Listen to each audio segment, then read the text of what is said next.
Good afternoon, everyone. I will call this regular meeting of Council of the Municipality of Jasper to order for February 18th, 2025.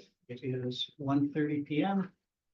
Welcome to councillors assembled here with us, welcome to administrative staff and delegations and other members of the public present in the gallery, and welcome as well to those who are following proceedings on our Zoom platform or might later watch the proceedings on our YouTube channel. Councillors, you have today's proposed agenda before you.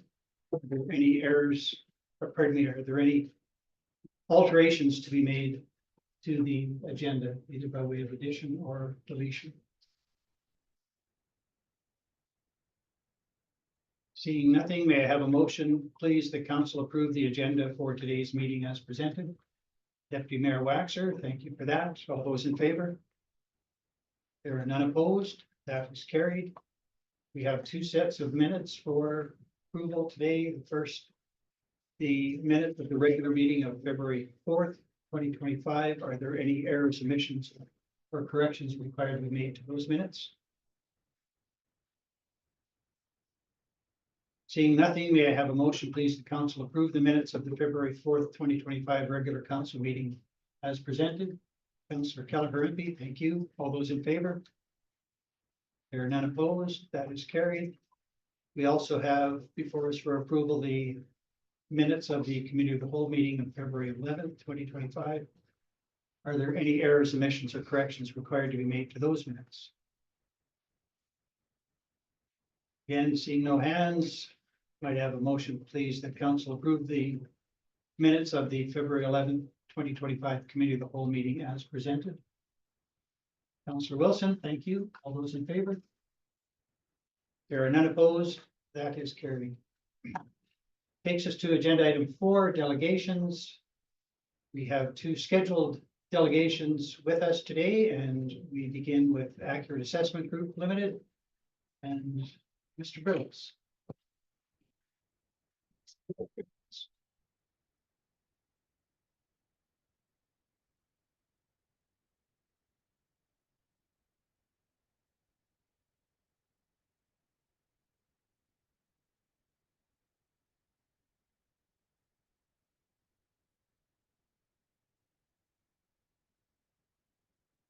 Thank you.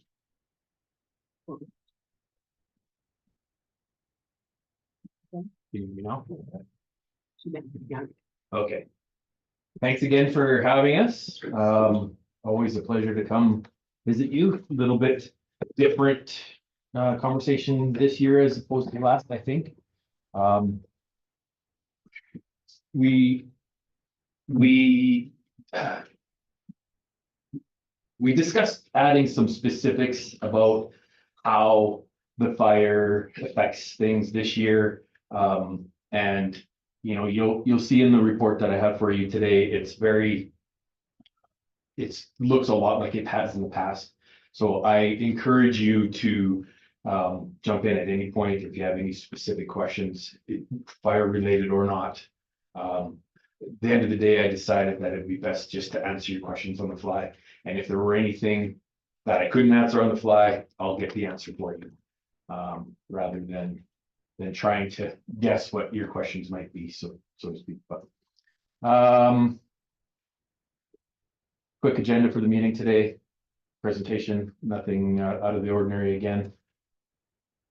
Quickly, our client map. We're pretty proud of this. That's why I include it every year. I'm not going to dwell on that too much today. I do want to stop here again. I do every year. I need to express that we, as assessors for the municipality of Jasper, are your trusted advisors. So if you have any questions, assessment related, please reach out. It's always better to provide the correct answer as opposed to something that you think might be correct and then it being incorrect. So we have a huge team behind us. It's not just me and Ty.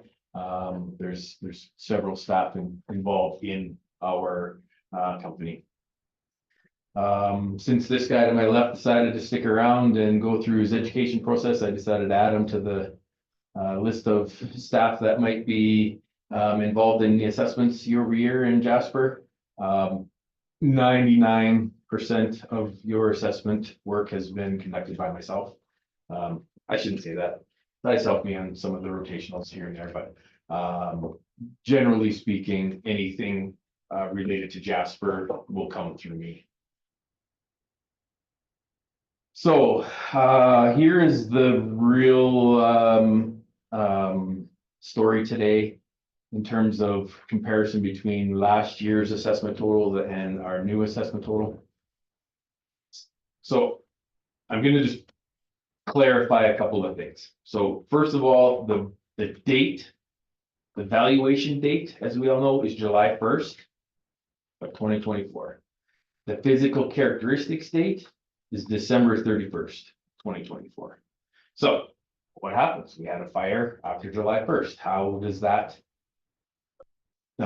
become reflected in the assessment? So ultimately, how we have to do this is we value every property at what its market value would have been as of July 1st, based on the sales. Then we know that there were several that were destroyed as of December 31st. So at that point in time, we simply remove those improvements from the assessment. We still calculate it using the market values indicator, sales, basically, and then we physically remove it. So in the scenario that we have for us for this year's assessment, ultimately, the market value as of July 1st wasn't affected because the fire hadn't happened. So now next year, it'll be a different story, but I don't have the answer yet because I don't know what the sales are going to look like yet for next year. And I'll touch a bit on this a little bit further regarding sales and how it's going to impact next year's assessment. But so to put that in a different way, if the fire happened on January 2nd, legislatively, we would have had to have a full assessment on every single property, including all of the buildings, even though they were destroyed. So that would have been very problematic. So December 31st is the physical date, July is the market. So with regards to the current assessment, it's all based on July 1st market and December 31st physical characteristics. So based on that, the numbers on this screen represent a massive reduction in your total assessment base, and that is because many of your properties were destroyed by the fire. So back to change the date of the fire to January 2nd, this would show no negative number. But you would have a huge issue because many of your property owners would say, oh, I don't have my home, but yet I'm being taxed on it. That's one of the things about the legislation in Alberta. But luckily we don't have that scenario in front of us today. So normally, if you look back to last year's presentation, you would have seen, I forget, I think it was a 5 or 6% increase on the residential assessment base. And that was due to the inclining market. People pay more money year over year for the properties. And that's still included in this year's assessment. However, the loss due to fire was so big that it overtook any market growth and then some, as you can see. So from a residential perspective, your entire assessment base is down by 14%, including 3 or 4 or 5% of market growth that would have taken place. So for example, a home that wasn't affected by the fire, the assessment will be a few percent more, depending on where it is and the sales in the particular area. Then from a non-residential perspective, you can see that we have a loss of 6%. Again, that includes any market growth there would have been. And the physical loss was more than the market growth that we saw and resulted in a negative drop. I'm gonna touch a bit more about this later, but right out of the gates, you can see there's gonna cause shifting between your assessment classes. For example, if you didn't change your tax rates, you're gonna collect less money from the residential base than you are from the non-residential base, simply because physically there's 165 million that's just not there.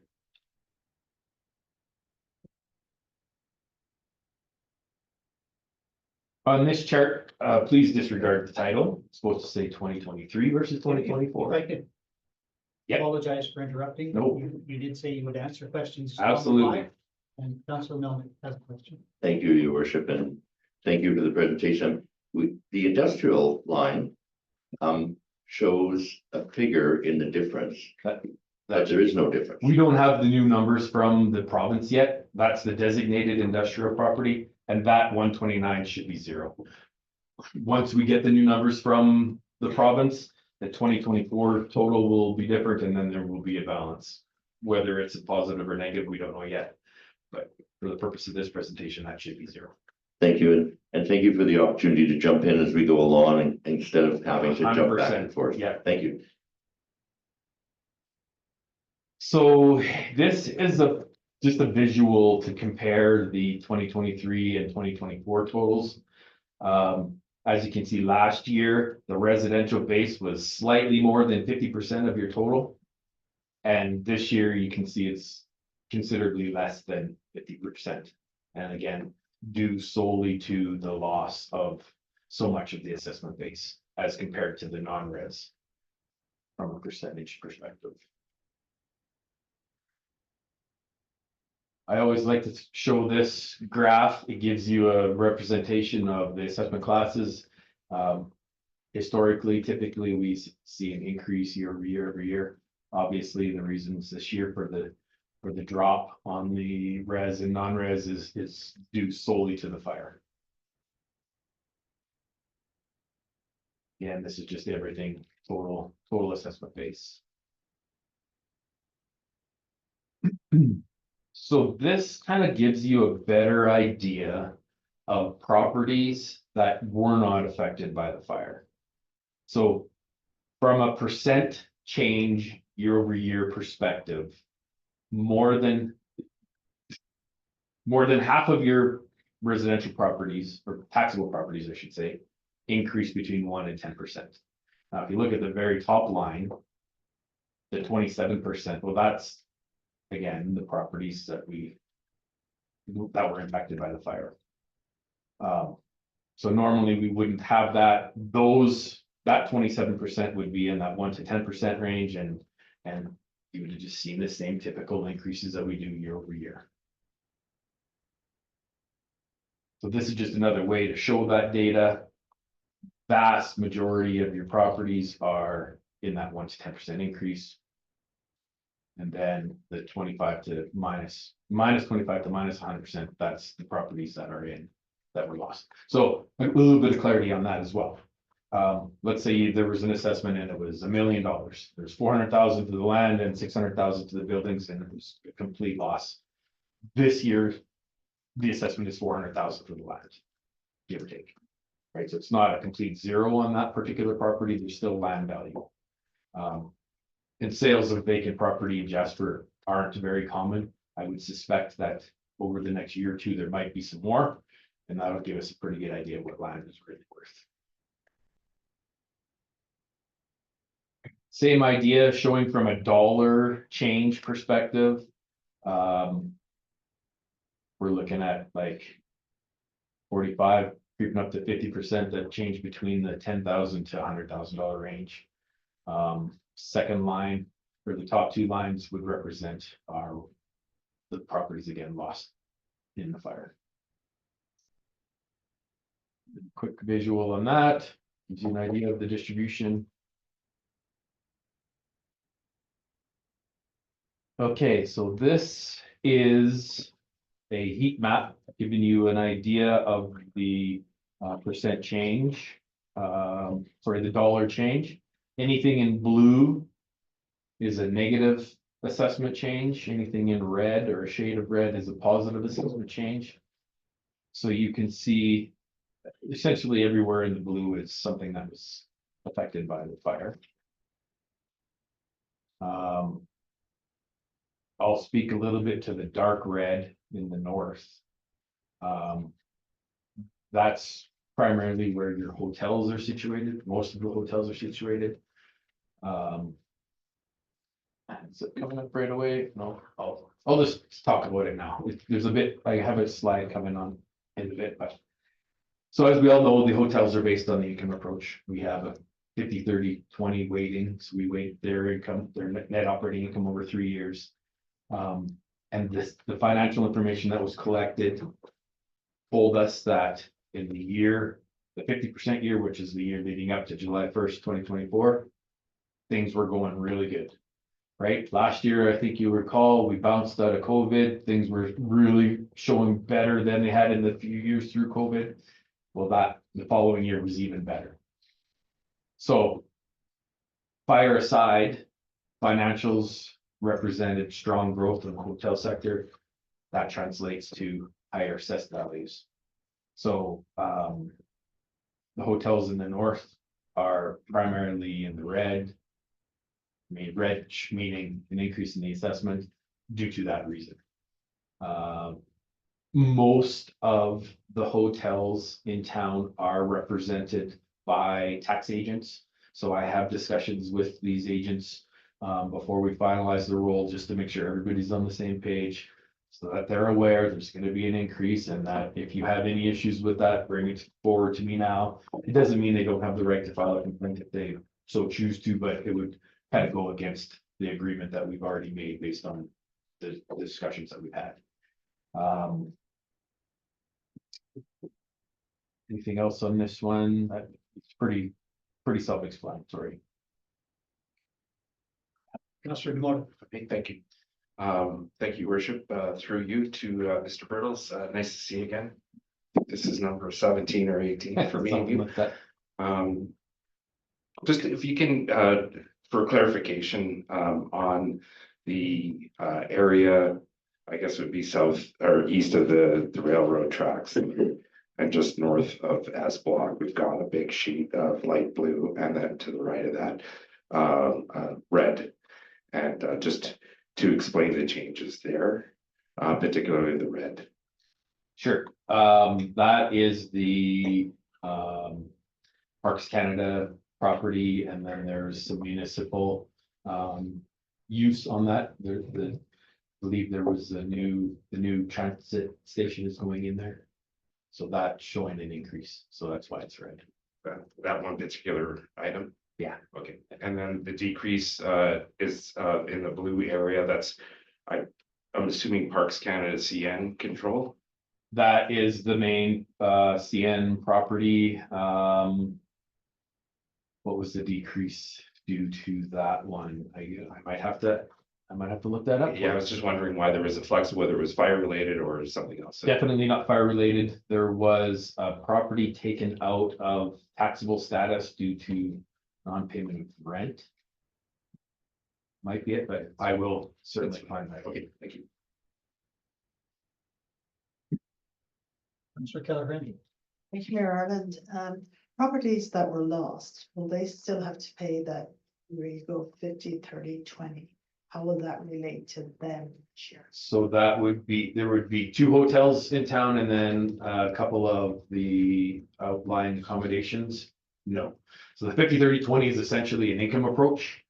There's no income on those properties, so they've reverted back to the land value. Yeah. And then once they're rebuilt, so the first year will more than likely be a cost-based assessment. And then the second year, if they're operating, we will implement the income approach based on market statistics in the rest of town. Yeah.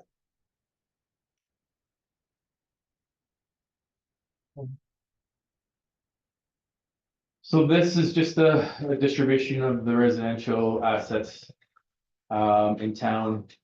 Last year, again, you wouldn't have seen the big spike in the 400 to 600. That's all of your vacant lots that we have now.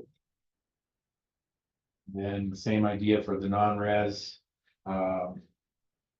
the big number at the bottom end would be approved accommodations, so there'd be a small part of the assessment would fall as taxable to the non-res side, so they show up there. Couple of stats for you. One new roll number this year, 25 new roll numbers last year, so why the big difference? There was a complex that was condominiumized last year, and now there's 25 individual titles on it. Happens from time to time. And I would suspect that the permit number is going to skyrocket in 2025. And 2026, I would imagine. Just to give you a little bit of information about the change in area. Obviously, the negative numbers are again due to the fire. Huge amount loss in Cabin Creek. Nothing earth shattering there. Okay, so this charters page gives you an idea of how we calculated those assessments in each of these areas. So for example, in the residential town site, between July 1st, 2023 and July 1st, 2024, there were 25 sales of property. Divide the assessment by the sale price, gives us a median ratio of 99.1%. Audit says we need to be between 95 and 105 in the municipality, so 99% is a good reflection of where we're supposed to be. And so then I move forward on the far right, I give you some information to give you an idea of where I think the market is going in these individual areas. And if you recall last year, the number of sales in those areas would have been more like 10, 15 in some cases, certainly north of 1. And the reason why it's so low this year is obvious. There just hasn't been a lot of transactions after the fire. One or two here or there, not a whole lot. From an assessment perspective, I'm hopeful that there's more market indicators that come through between now and July 2025, because that's really going to tell us the story of where next year's assessment is going to be. And I'm going to sidestep a bit here. I attended a IAAO conference in Denver last fall, and one of the presenters was from Maui. And they talked about the loss that they saw in Lahaina and how they are rebuilding, and small difference there is they only lost 5% of their total assessment base as opposed to massive percentage here. But at the end of the day, the presenter assured everyone that shortly after the major event, markets are volatile. People don't know what the heck's going on. And then shortly after that, things stabilize and true market transactions continue to happen. So I really do believe that it won't be too terribly long, and we're going to see properties selling in Jasper like we always have. With a side note that there's never a ton of sales in Jasper, but certainly more than 8 post July to this date. So this is what when I spoke a little bit about hotels earlier. The bottom point is really the one that is the major takeaway here. In all, we lost like $85 million worth of hotel assessment, but we only seen a drop in the hotel assessment of about 11.5 million. And the reason is because the rest of the hotels, as I explained, were showing strong market income. Their assessments all increased. So that in itself is going to cause a bit of a shift within your non-res base, because hotels did really good. And it'll be interesting to see how they do this year. As far as I understand, most hotels are pretty full. So we'll see how that translates for next year. But And then the rest of the non-res assessment base would be like your restaurants and offices and things like that. From a fire perspective, we lost a handful of properties. Overall, excluding the hotels, the assessment dropped by 31 million. On the balance of it, and again, that was due mostly to the fire.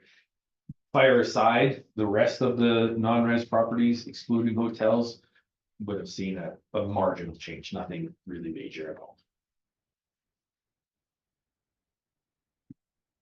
So overall, residential down 14% and non-res down 6%. That tells me there's a shifting between res and non-res. And then that's up to you folks with regards to your tax rates, however you deal with that. And then, as I spoke about the changes between the hotels and the rest of the non-res class, that's gonna represent a shift within the non-res base, and there's no control you have over that in terms of tax rates.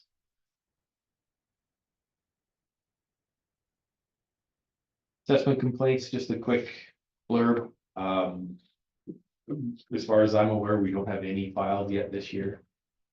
To be honest with you, I have maybe spoken with one ratepayer, like it's been really quiet.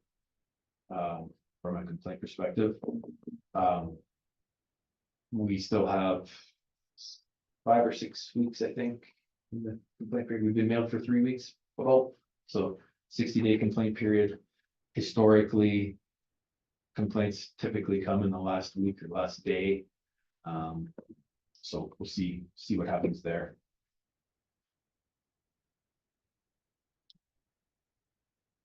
I always talk a little bit about our reinspection cycles.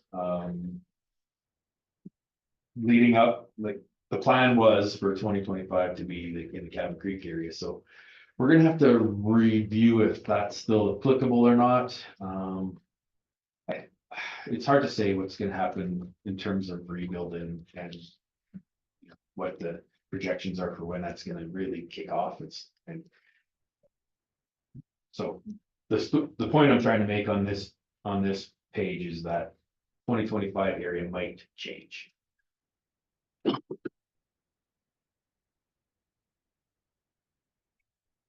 So we have an open house booked for March 20th. As noted, we don't have any assessment complaints yet. My phone is always on. I'm always open and ready to take any calls from ratepayers or administration or council if you had any questions. And then, other than that, you guys were a lot quieter than I thought.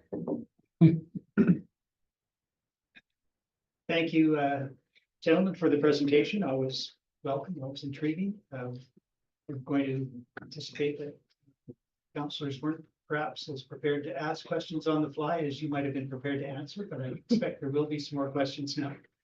So I turn it to councillors. Questions for Mr. Burgos? I will start then. I want to go back to an early point that you made. The July 1st date, Yep. which is sort of an effective date, and the December 31st, which is a physical characteristics. For those properties, non-residential, that are assessed on the income base or the income approach, what is the effective date of the annual assessment? Is it the July 1st date? Yes. Unless there's physical change, then we have to implement whatever change that would be. So for surviving commercial properties, the income approach generates an assessment value as of July 1st. And regardless of diminishment of income in the balance of the year, if there has not been a change in the physical characteristics, the assessment backdates to July 1st. Is that correct? Yes, with a point of clarification. The income isn't based on how many t-shirts and Jasper logo hoodies they sell. It's based on how much that business pays the property owner to occupy that space. So it's purely rental income. For those ones which are rentable, what about a hotel, for example? So then hotel is the income. The real estate is the income basically in hotel. So that's why the hotels are based on actual income. Apartment buildings would be something similar where, you know, how much income they collect over the year minus the expenses to get the net operating income versus a multi-tenant building that has a restaurant and an office and a retail store in it. It's what are the leases? What do they agree to pay to occupy that space? So for example, Apple could move into one of those and sell $10 million worth of stuff out of it. It doesn't matter. It doesn't impact the assessment. It's what they would pay the property owner to occupy that space. And the theory is that Apple would pay the same as you or I would. That's the market would command a certain amount of rent. And that's what the assessment's based on. So that somebody looking to buy that property is going to say, how much money can I collect? How much money can that property give me? If they are an owner occupier, then their objectives might be a little bit different, but from an assessment perspective, we still need to say it's going to rent for $40 a foot, and that's what the assessment will be based on. So I think to get to your point is if, you know, through later half of July and August and September, the amount of t-shirts and gifts that were sold is less, doesn't really impact the assessment. Understood with respect to those rental properties, but again, if we look at hotels, for example. Yeah. Where the income is the income. Yeah. For the 2024 year, the assessment is based on the 12 months ending July 1st of 2024. Next year's assessment will be 12 months ending July 1st, 2025. So that will capture the 11 months of diminished income. That's right. If in fact it's diminished. So that'll be the 50% of our weighting. Then the 23 to 24 will be the 30 and the 22 to 23 will be the 20. We weight that. And the purpose for doing that is so that the assessment doesn't go right. It's kind of, and a prudent purchaser is going to know that there's going to be spikes and valleys in their income in a hotel. So they're also going to say, what's a normalized income? Well, the 50, 30, 20 weighting is our way of normalizing their income. Okay, and I don't mean to be quite so obtuse as I may appear, but again, if you have indicated that despite sort of physical loss of $85 million of hotel property value, there's only a diminishment of about 11 million in assessment. But is it fair to say that if there has been a diminishment of income in the number of rooms sold to visitors, we may yet see a further reduction of hotel assessments We might, yeah. next year? Yeah. Other questions from other councillors? Councillor Milne. Thank you, Your Worship, and I'm going to refer to page 13 in our agenda, but in your presentation, it's the 2023 compared to 2024 assessment. And I was surprised to see the total of only $209 million. But I think in your explanation to His Worship, that this will probably increase next year potentially because of that 50, 30, 20 split. The 50, 30, 20 only impacts hotels. So that would only be part of the non-residential line. So it really doesn't impact this chart holistically. Okay, I guess looking at the income approach for hotels that, you know, where they maybe are half that number of non-residential, and they may have lost, you know, a third of their sales this year, which I think we'll see this number, the grand total, go up because of the hotel impact. And I don't really see the residential rebuild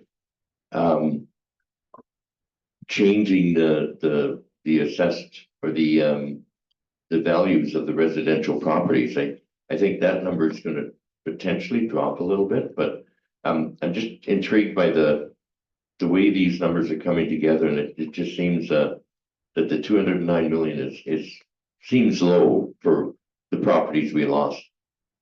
So keep in mind that aside from the fire, 2023 residential total of 1.2 billion would have been 1.3 billion, let's say.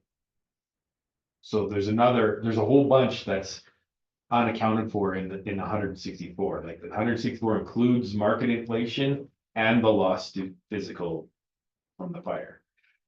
So if we look back a year ago, actually this here chart right there, you can see that the blue line was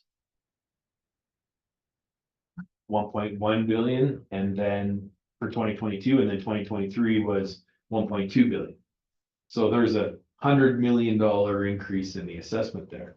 So if we go here and assume that would have been the same, you can add 100 million to the loss. It's effectively saying we lost 260 million, but we market grew by 100 million.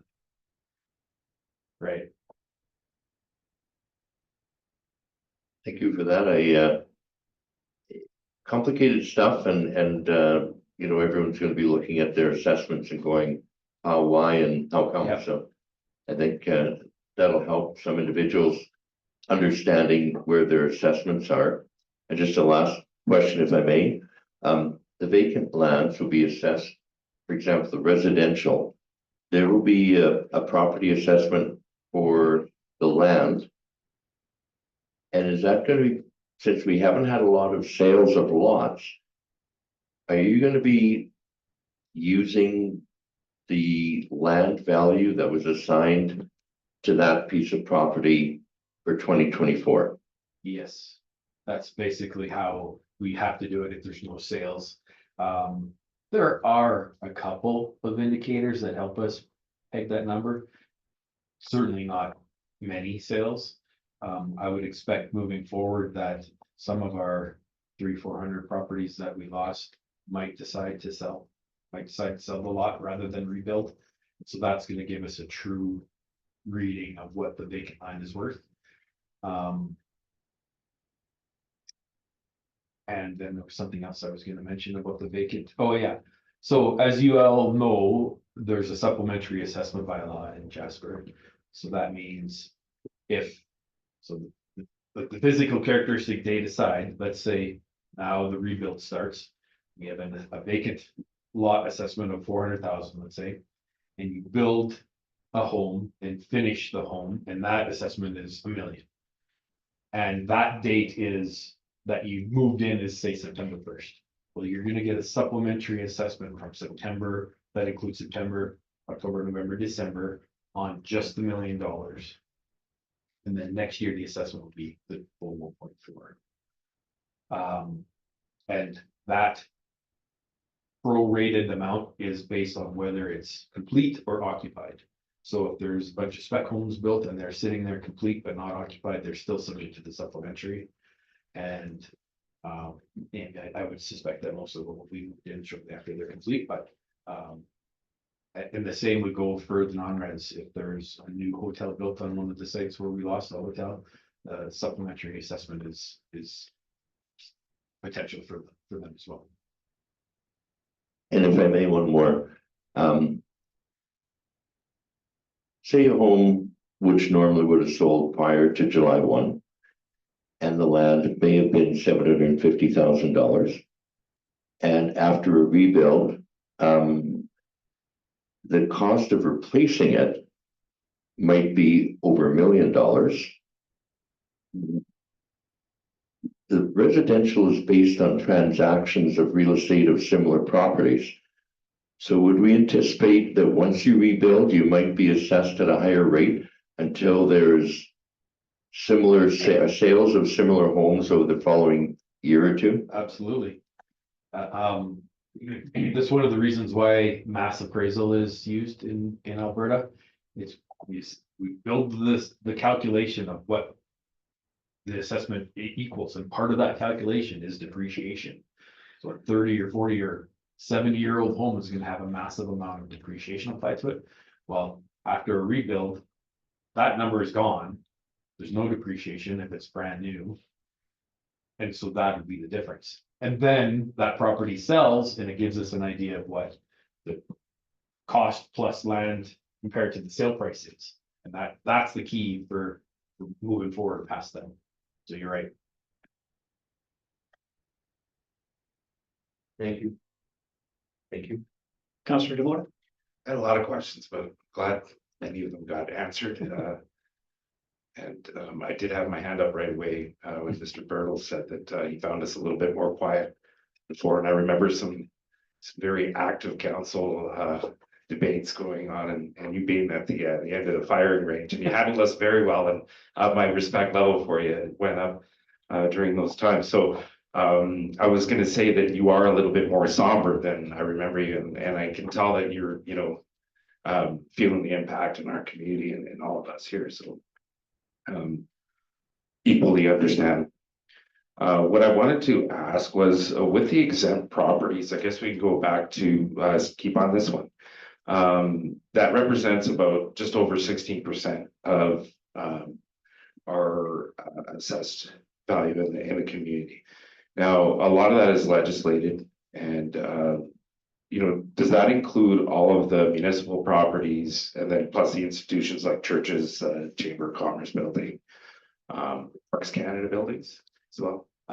Parks Canada buildings generally are payment in lieu of tax, so they would show up on the taxable part, on the non-res line, or the residential that they have. If there are home staff accommodations, whatever, those would fall into the residential. Right. But they do have several properties that meet the definition of exempt, so those would be, it's not just as simple as saying Parks Canada equals exempt. I think if I continue, Richard.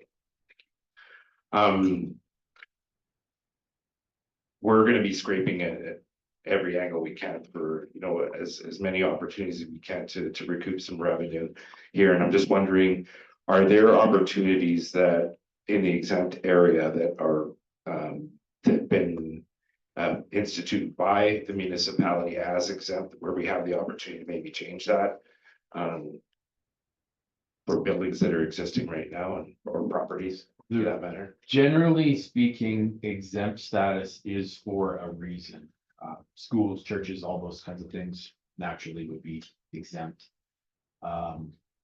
I'm not really aware of any properties that the municipality is exempted through bylaw, but that would really be your only option. If there were a bylaw that said this property is exempt for whatever reasons. And if that were the case, over time, administration would say, hey, Troy, council passed a bylaw that said this should be exempt, so we make it exempt. But off the top of my head, I don't believe there are any. Most of that's legislated again. Okay. Okay, so if no one has any questions on that vein, I have to go back to something that we were talking about earlier. Go ahead, sir. While we're on exempt property. Go ahead. It's all right. I'll let you continue right away. I just want to understand. There was it looks like about a $2 million reduction in exempt property. Yep. There were 2 churches, a community center, and seniors home, all of which I think would have been exempt. In one small area that went down a diminishment of $2.5 million seems light. Keep in mind that there's still a market growth. Right, Oh, okay. so this is all encompassing. Market growth plus minus loss due to fire. Thank you. Councillor DeMora. All right, thank you. I guess just because it came up, out of curiosity, the hotels that were lost, how do those, once they get built, how will those get assessed, in the formula that you have, like the 3-year 50, 30, 20? Is that going to change? Is there a Yeah, so to do a 50, 30, 20, we need 3 years of income. Obviously, year 1, we won't, year 2, we won't, finally, year 3, we will. So the first year under construction, like physical characteristics, December 31st, how does that property sit? Let's say, it's half built. So our assessment would be based on the cost approach minus a 50% progressive amount. Following year, let's say it's complete July 1st or in the summer sometime. Well, then we would remove that minus amount for progressive and add it on. And that would be typically the year 2 assessment, still a cost-based number. And they would be subject to supplementary, like we spoke about earlier, the difference. And then year 3 would come around and they would have started renting rooms. We know how many rooms there are, what their room rate is. We know what typical occupancy levels in Jasper are, typical expense ratios. So then we would apply those variables to the income approach to calculate it. And then once we have 3 actual years of income, now we can start using the actual income from the hotel. We could say, you know, the first year that they have income, if it's a full year, we could say 100% that year. And then the following year, we can go 50-50 or 60-40. We have that discretion. But not until we have really 3 years can we do the 50-30-20. So the reason why you employ the 50-30-20, like I said earlier, is to get rid of the peaks and valleys. If they're operating at typical rates, then 100% is the same thing. So it's not as simple as just applying a formula to it. It's you know, variables exist and always will. Each property will be different, but I don't know if I answered your question. I was gonna, it just seems, okay, so, I mean, on a normal basis, hotels are taxed only on revenue. Or sorry, assessed only on revenue. Yeah. And then if they're not in operation, they're assessed on property value, for an example. Even if they're getting built or they're closed. It'd be the cost approach. The 3 approaches are cost approach, income approach, and direct sales approach. So direct sales doesn't get used a lot in hotels, but what that would be is 100 room hotel here, and beside it, 75 room hotel sold. How much did it sell per door? Multiply that by 100 here. So that's the direct sales. The income approach is the 50-30-20 that we talked about. And short of any of that data, then the cost approach is used. And cost would be the second most common method. So without income, we revert to the cost. So you answered my question better than I asked it, so, okay. Good. And you know, further to that, we have that exact scenario in town here, right? There's a new hotel. So what happened in year 1? While it was being built, you used the cost approach.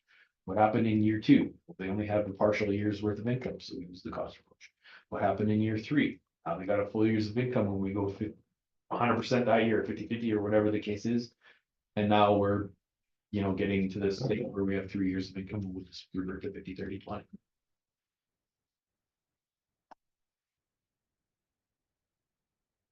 Thank you. Any further questions? I will ask one further question just for the benefit of those who Okay. read every word in your report. For the income approach, whether it's income is as in hotels or other commercial properties, assessment value is based on, according to your report, NOI divided by cap rate. Yep.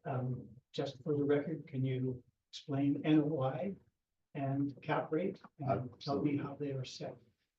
NOI stands for net operating income. So in the case of a hotel, all your revenue less all your allowable expenses equals net operating income. What I mean by allowable expenses, 9 times out of 10, the financials that we receive will include things like amortization and depreciation. For the purpose of valuing property based on the income approach, those aren't allowable expenses. Another common one, and not as commonly found in the income statements, but another line item could be owner dividends. That's removed from the expenses, right? It makes no difference to the value of the property, how much money the owner pulls out of it, so. So in any case, whether it's a hotel or retail property, the net operating income is what's the target for the income side. And then the cap rate is essentially the capitalization rate, which converts income into capital value. So ideally, you have properties that sell and that go back to the net operating income, divide it by the sale price, gives us the cap rate. And that cap rate is pretty consistent. So now we can use that to apply to any other NOIs, whether we know what the NOI is, or we can calculate it based on typical rates. So then we convert the NOI to capital value using that cap rate. The lower the cap rate, the higher the value. Right? You're dividing an income by a percentage. So the percentage is lower, the value goes up. If you were to compare the cap rates in Jasper with almost any other municipality in the province, you find that the cap rates here are lower, and that's just simply because real estate values are high. It's a basic formula, NOI over cap rate equals value. And you just you switch all those variables around and you can calculate the cap rate. As long as you have sale price and NOI, you can figure that out.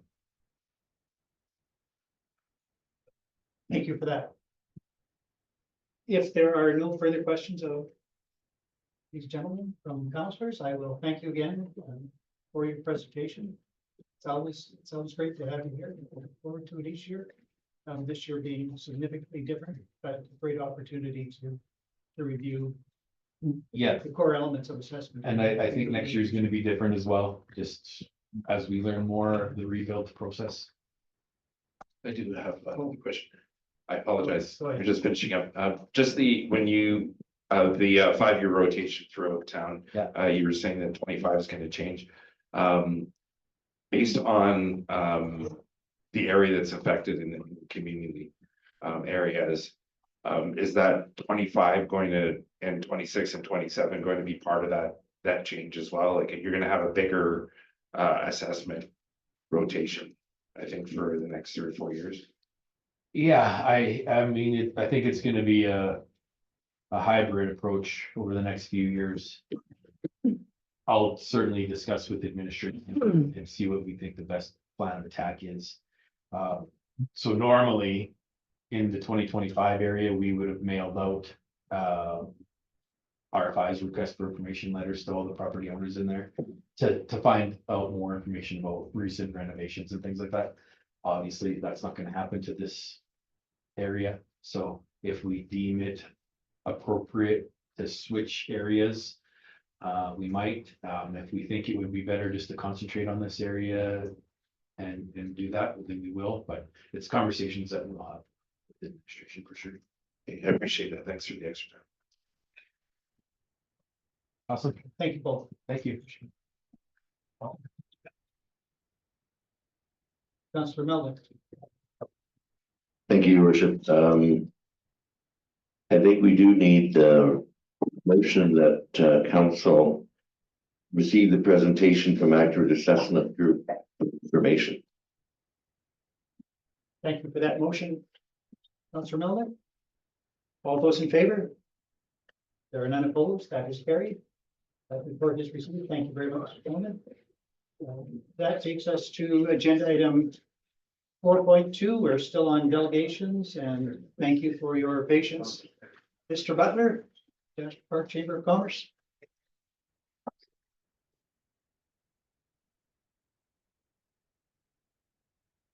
Well, thank you very much. Is that on? Can you hear me? And no patience was required because I and many people in the room were very anxious to listen to that and understand. So we also appreciate the clarity in that report. Good afternoon, and thank you for providing the chamber with the opportunity to talk about fiscal and taxation concerns today. It is coincidental that my presentation today comes along with the discussion of our tax assessment the coming tax year. I'm here on behalf of the members of the Jasper Park Chamber of Commerce and the businesses of Jasper. Excuse me. We acknowledge the importance of the agenda item 6.4 on today's agenda. Chamber supports utilization of the financial stabilization reserve to address the 10% shortfall in the provincial tax relief measures. This is a responsible use of that reserve. It's sensitive to current financial realities and we appreciate it. So we want to acknowledge our support for the approach on the record today.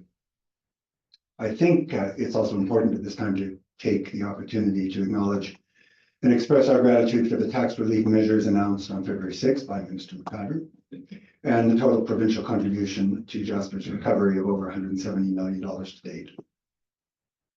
And for your knowledge, the Chamber has written a letter to Minister McIver expressing that gratitude and also advocating for continuation of the tax relief measures through the next several years, which I know that Council and Administration are also advocating for. Also, I want to acknowledge and express our gratitude for the relief measures provided by the federal government, including Mr. Duguid's announcements on February 6th and Minister Boissonnault's announcements in October, which measures have totaled to date $160 million or so. However, the discussion around tax relief and government support raises issues of concern for our members. We understand that the 2025 property tax notices will show provincial tax relief measures as a credit toward the 2025 tax bill. This is a transparent approach and we appreciate it. However, we wonder why we're not seeing a similar credit for the relief measures announced on October 10th by Minister Boissonnault. The federal government has provided for $15.2 million in financial relief to business owners, tenants, and residents impacted by the wildfire. And I'm quoting there from the news release. That amount applies over 3 years, that $15.2 million.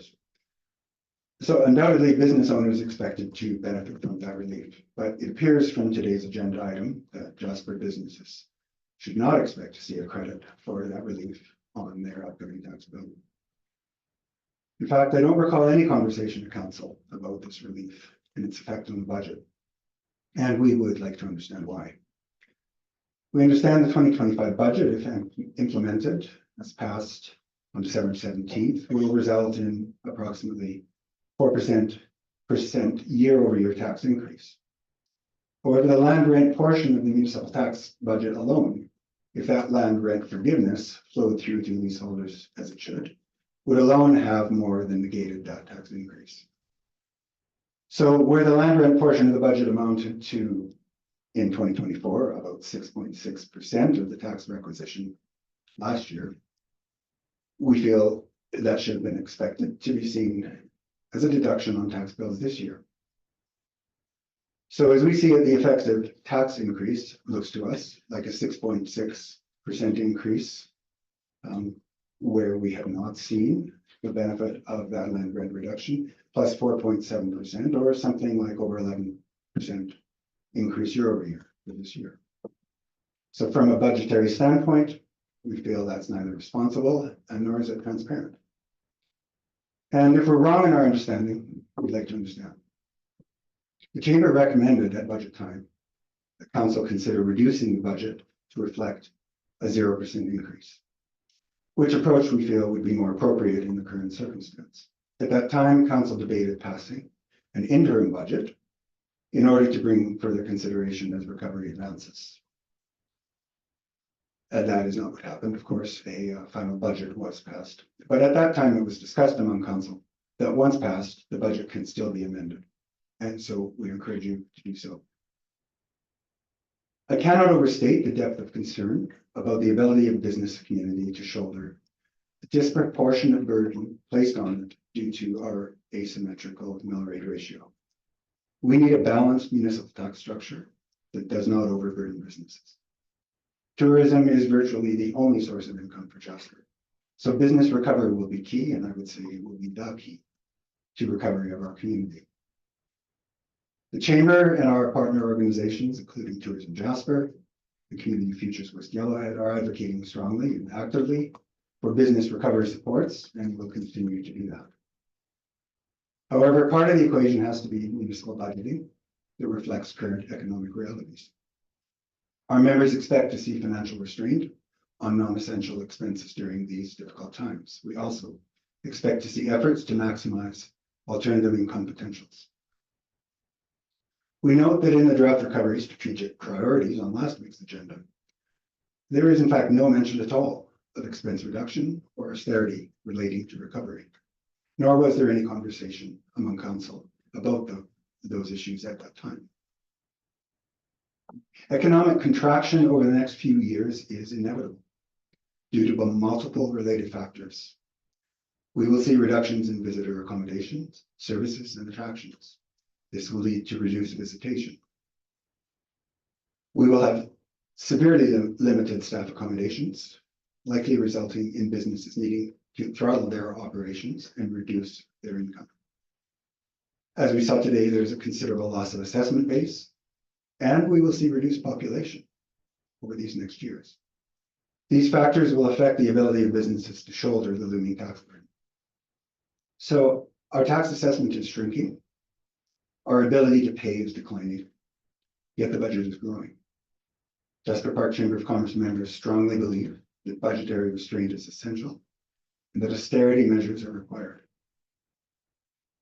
So in summary, we have 4 requests.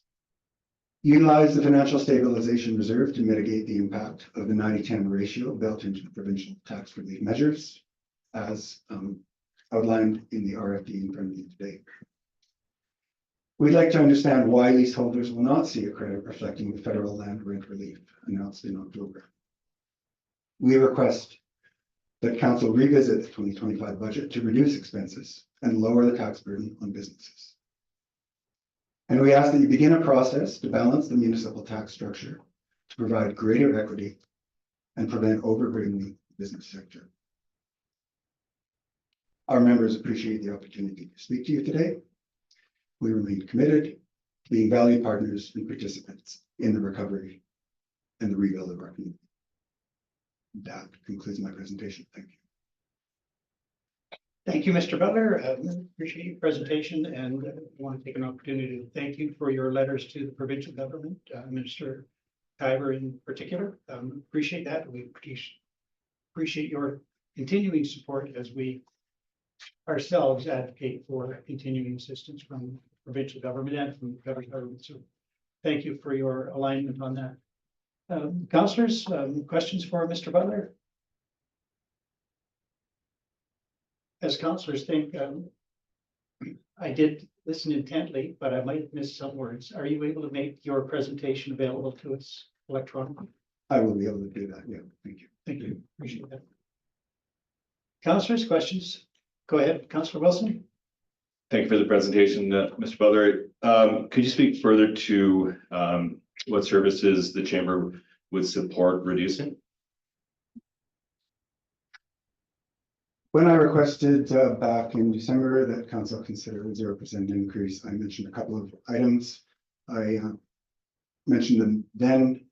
At that time, we noted transit as one potential, and we noted the considerable increase in size of the organization. Beyond that, I would say that we are not part of the conversation about what services are appropriate and are best considered for reduction. Our view is that generally speaking, what councils will do in a scenario like that is direct administration to come back to council with recommendations looking into the organization as to how to reduce the budget. We think that's a fair approach and reasonable approach, and we think that that is the discretion of council to consider.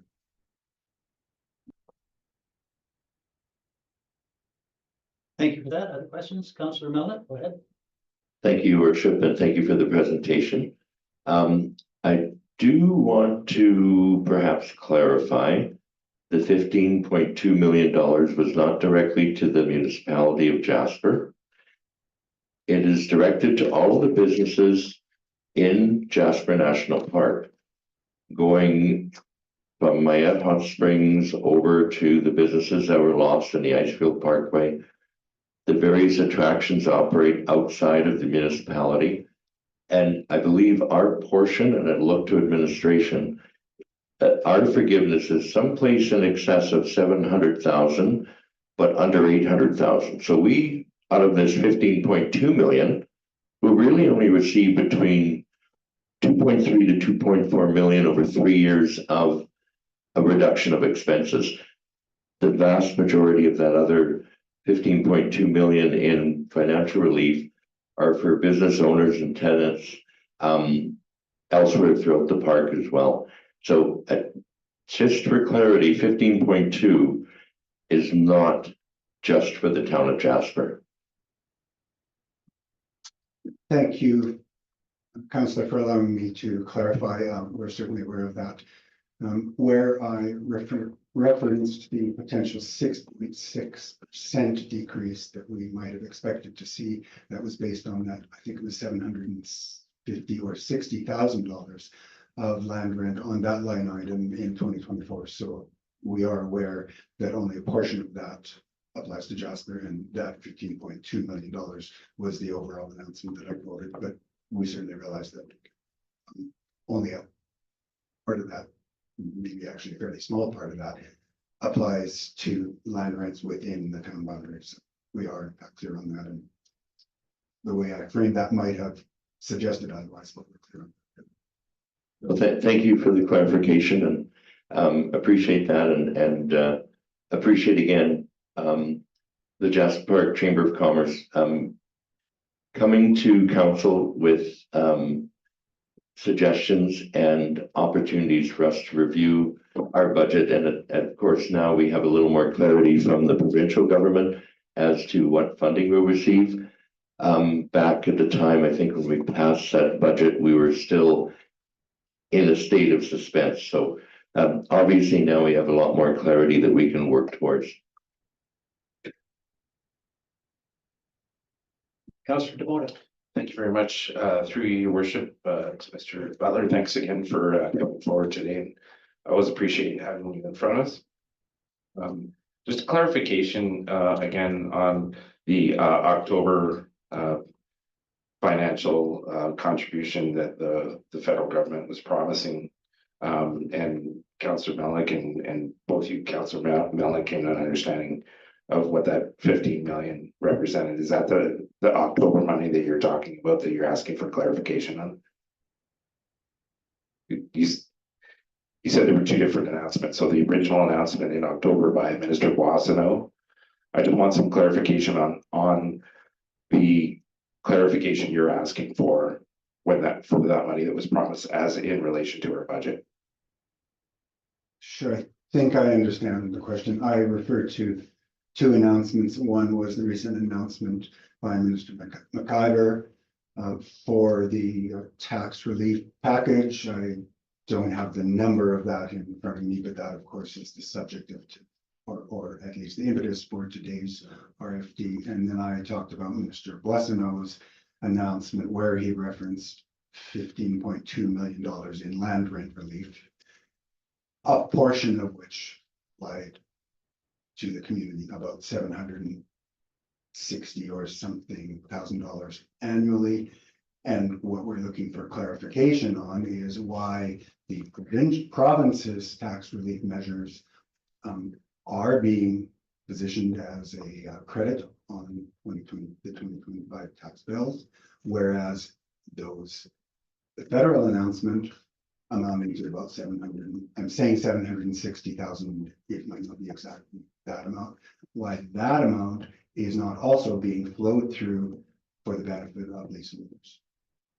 That amount appears to have been sort of buried, I would dare say, within the budget, and it is not visible to us, and we find that to be,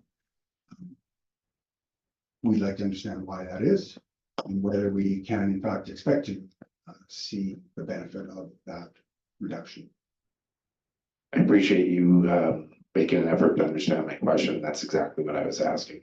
If I can maybe relate back to administration, if that's appropriate at this time to help us out a little bit for that here, if that information is available. Your worship, I can speak to a bit of that. First, the primary reason that the provincial support is being showed as a credit on the tax bill is because it is for the past year. That information came too late for administration to be able to act on it before the end of the calendar year. So we're in a position of trying to either send people refunds in some manner, which would be pretty burdensome administratively and probably no doubt for the leaseholders as well, or to just directly apply that as a credit and reduce their burden in 2025. So the after the fact nature of that provincial announcement made it so that we had to look at options. We wanted to look at the one that was most expedient to get that money, that benefit of that prior year 2024 reduction into people's hands. So that's the approach there. The federal announcement was well in time for the municipality to consider that going into budget. And indeed it is reflected in the budget. If the residents can reflect, and I don't have the final sort of public budget document in front of me right now, but the municipality did show a reduction in land rent costs, 100% reduction in land rent costs, which is approximately that $760,000 of that. So the municipality, by virtue of that federal contribution, which as Councillor Melnick said, all of that federal contribution doesn't accrue to the municipality. Much of it goes to other businesses that pay land rent directly to Parks Canada. So it reduced an expense for the municipality. We use that expense reduction in two different ways. We put $500,000 of it into our financial stabilization reserve, which is the reserve that is enabling us to pay for this additional cost, as you see in the recommendation. So a part of that money is put aside in savings because we knew we're coming into difficult financial times, and it is providing some of the ability for us to provide this sort of financial support like we're recommending. The other $260,000, again, I believe we discussed this, was actually a investment in municipal services that the tax base is not having to pay for, specifically the urban design and standards area. So there is $261,000 in cost of services that the local tax base is not paying for in the 2025 year, because we could cover that cost by a reduction in expenses from the reduction in land rent. So all told, so that $261,000 is roughly a 2.3% tax increase that would have been needed to staff up the urban design and standards department. It is not required, and so it's an expense that was not needed because we were able to cover it off from a reduction in expenses in other areas. So of the $760,000 roughly, 500 went into savings. 260 went into services that the tax base doesn't have to pay for. And out of our savings, we're also paying for nearly $200,000 to shield the local tax base from the 10% contribution requirement from the provincial support.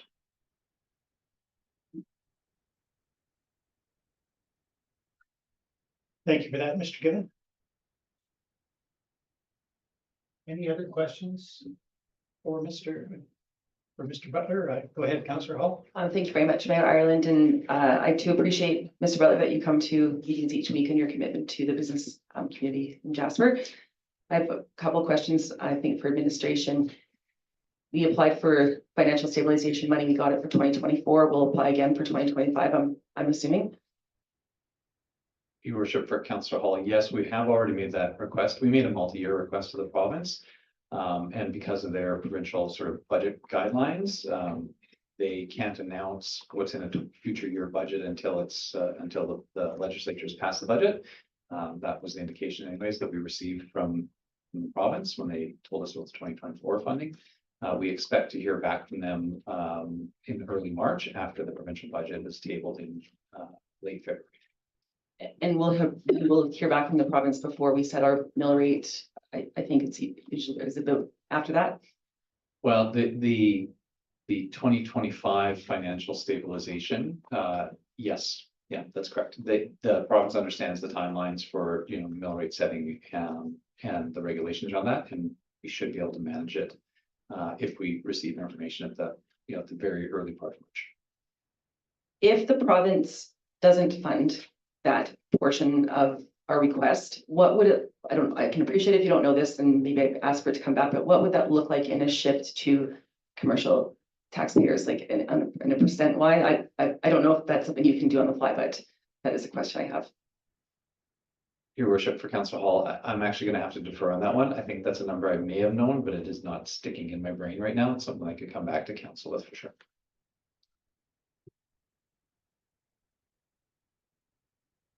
Councillor Demoto. Thank you very much. Through you, sir, to Mr. Butler again, I'm not to put you on the spot, but just looking to help, our communication and working collaborative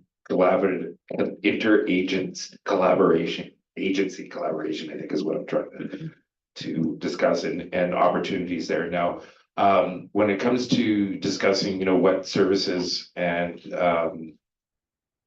that we can be looking at for reducing the overall burden on the budget, and then the balance in the tax structure.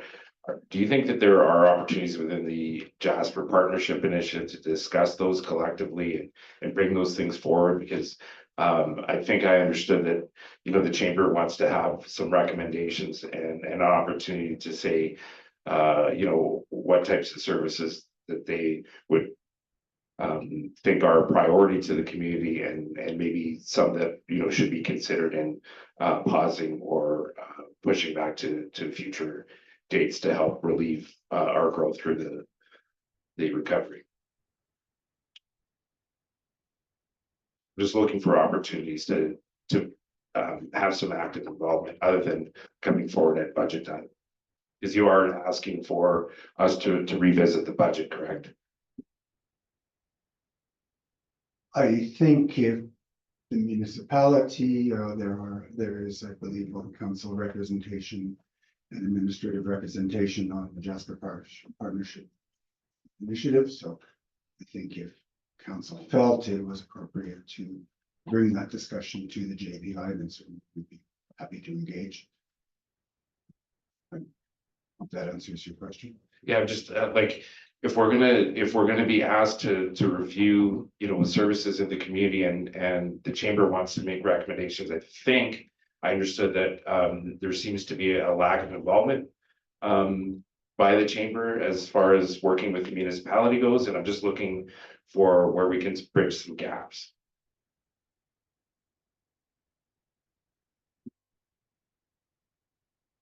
Sorry, honestly, I'm not sure I'm understanding the question. I'm not suggesting there has been a lack of involvement. The council has always been open to chamber coming and speaking to it. I think we have said that I think it is in the purview of council to address budgetary priorities, and certainly council can arrange opportunities as you see fit for public input to that. So I'm sorry, I feel a little unclear on what you're asking me. If it was brought to the JPI, I suppose that could be a venue in which to discuss it. But Sure, and there are other agencies and other representatives of the different sectors in the community there and opportunities for broader discussion, but I think it's branching a little bit more on what Councillor Wilson was asking earlier, like if there's going to be any recommendations on services within the community, when it comes to the actual budget, you're asking us to go back and revisit it. So if there are recommendations to specific areas and, wanting to have some involvement in those discussions and making recommendations, I think that's kind of where, is there something coming forward, or you want to have some more considerations for council to consider? Councillor Demota, I think what we're saying is we think the budget needs to be reduced. We think that it is too high. Council has had lots of opportunity to debate that. I have brought forward in the past a couple of suggestions, and I am uncomfortable because it is not my position to enter into the debate here. It is council's authority and responsibility to consider budgetary priorities. If you want to, if council chooses to follow our request and to reconsider the budget, council can set up public engagement opportunities. However, it is your debate to have, and I am very cautious about being drawn into debate that belongs at your table. And I apologize, I didn't mean to make you feel uncomfortable, and I was just asking for a little bit more clarity on the ask, that's all. So I apologize for not understanding the request. I was just trying to make it more clear, maybe for me, and then maybe what council needs to consider on our part from your requests. Thank you. Thank you all. If there are no further questions, thank you again, Mr. Butler. We do see you here regularly, and we appreciate that. Assuming that will continue to be the trend, I would anticipate that the tax rate bylaw will come forward probably in March or thereabouts. So I can't say that for sure, but I'm sure that you'll be aware of that and favor us with your attendance again and comments you may have on that as that approaches. And fully agree with you that the budget is within council's prerogative, and the council determines to review the budget, as we indicated earlier, that we could do once we understood better the facts. Council can choose to do that. So thank you for that reminder. Thank you for those 4 points that you made, and thank you for agreeing to provide us with your written statement, because now I've perhaps forgotten some of it. But thank you again for your appearance here and for your Thank you very presentation much. today.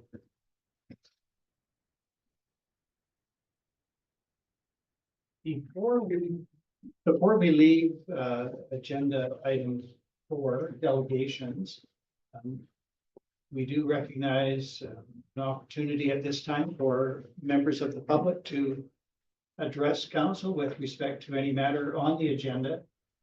We have a somewhat large gallery today, which is always pleasurable. If there is anybody that wishes to address council at this time, for a maximum of 3 minutes, subject to questions that you might get from councillor related to any matter on today's agenda, you are welcome to do so. Just give me a sign. And I see no signs yet. All right, thank you all. We can move on to agenda item 5, correspondence. There was not a recommended action that was not to Mr. Butler's presentation, but perhaps a motion to receive the presentation as information would be in order. Councillor Keller-Ramsey, thank you for that motion. All those in favor? There are none opposed. That is carried. Again, then back to agenda item 5, correspondence. We have, I think, for information, a letter received from the Jasper-Yellowhead Historical Society, not requiring a response necessarily, but an opportunity to bring to public attention the efforts of the Jasper-Yellowhead Historical Society, particularly with respect to fundraising. So there is a list of 6 different things that they are doing to raise funds for an entity which serves a wonderful purpose in our community and is always in need of support. So for any members of the public who wish to review that letter on our correspondence in the agenda, that you may find opportunities to help support our local historical society and museum. That will take us to agenda item 6, new business. And before we begin with that, I am going to call a short recess for my personal welfare. I'm sorry, Councillor Hall. Thank you, Mayor Ireland. Is it okay to make a motion to receive the Yes, letter thank you. from I the did Yellowhead miss that. Historical Society for information, please? Thank you. Yes, that is a motion to accept the correspondence from the Jasper-Yellowhead Historical Society for information. All those in favor? There are none opposed. That is carried. And I will call a recess now. Just briefly, we'll be back at, let's say, 3:05.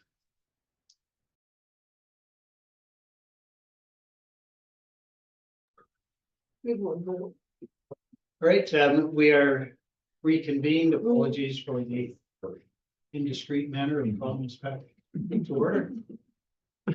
We are on agenda item 6, new business. We begin with agenda item 6.1, the director's report for the Director of Protective and Legislative Services. Director Nadon. Thank you, Mayor Ireland. The last time I was here for a director's report, according to my files, was May 2024. So a few things have happened since then, and I appreciate the opportunity to give council and the community an update about what our department is up to. So I will start with major projects. We have a pretty large renovation project going on in one of the residential suites upstairs at the fire hall. We are turning a 2-bedroom apartment into a 4-bedroom suite, and the purpose of it is for on-duty first responder accommodation. So while staff are working at the station and are on call, they can live in those quarters. So within the same footprint as we had before, we are now transforming the space into a 4-bedroom unit. The project is progressing well. We are ahead of schedule. However, rescheduling some of the trades is proving to be a bit of a challenge. And then, of course, inspections at the end and all that kind of steps that need to take place may impact our occupancy date, but we are doing good and moving forward on that project. Mechanical framing, drywall, paint is up. We are at the stage of putting in millwork and doors and flooring, so things are progressing well. We are also working on our after action review from the Jasper Wildfire 2024. We had a very large gathering of first responders, staff, and industry partners 2 weeks ago, about 70 people at the activity center for a full day session, and to review what happened during the incident and improve actions moving forward for other incidents, but also to provide a bit of a critique of our own. Build a fact-based accounting of the incident, provide an opportunity for the response community to debrief, and also share lessons learned with other communities are some of the goals of the project. We hired consultants to help us with this, and we anticipate a final report will be ready and made public by the end of April. Another major project that's taken up a fair bit of our time is continuing to ensure we have appropriate mental health supports for our firefighters. The incident has affected our team very strongly, firefighters in particular. Their service and sacrifice during the incident cannot be overstated, and we continue to support them and through the various challenges that we're facing. So as the rest of the community is experiencing it, there's a lot of highs and lows and waves and different things. So we continue to be nimble, bring in services, look for resources, and make sure everyone is connected where they need to be. And just the human nature of dealing with those aspects has been challenging, interesting, difficult, joyous at times, but for the most part, it's just something that's a high priority, but that's also taken up quite a bit of our time. From a staffing perspective, we are currently recruiting for a bylaw enforcement officer. We also have a posting out for a captain of prevention, which is proving difficult to fill. And I will be coming to council with some recommendations on that in coming weeks. But essentially, we do need that additional leadership, so another officer on staff to take some duty shifts. So we're seeing a lot of the same individuals filling those command shifts a lot, which is concerning to me. And also the role of the captain of prevention will be to lead fire inspections and investigations, which, as you can imagine, between the incident and the upcoming work is a big file, and as well community outreach, fire smart, and all these items also fall under prevention. We currently have 8 term firefighters. They started at the end of October, and they're on a 4-on, 4-off schedule, so there's 4 of them on at any given time. if they lived in Jasper previously, they are staying at home, but otherwise they are living at the station while they're on shift, and they're providing 24/7 coverage to make sure that we can get trucks out the door and continue meeting our level of service. So mostly for highway rescues, but also for alarm calls and potential structure fires in the community. And that is to support our department while our volunteers are recovering. And we are also assessing moving forward what that looks like, namely for the upcoming hazard season, but also as a fire department for years to come. How will we be best staffed to deliver level of services conversations that we're having currently? And like I said, I'll be returning to council in coming weeks with some more information on that. Service trends, bylaw and legislative services are seeing increased workloads, more complex files as we're working on recovery, demolition, rebuild, interim housing, public safety, and ensuring that everything is safe and what's happening around town. But also we're seeing quite a bit of correspondence, and some of it is. It's always a challenge to determine what to do with correspondence, and we have good policies and guidelines, but the nature of the inquiries that we're getting is more varied and interesting, if I might say, than ever. So making sure we route things the right way and addressing those concerns is taking quite a bit of time.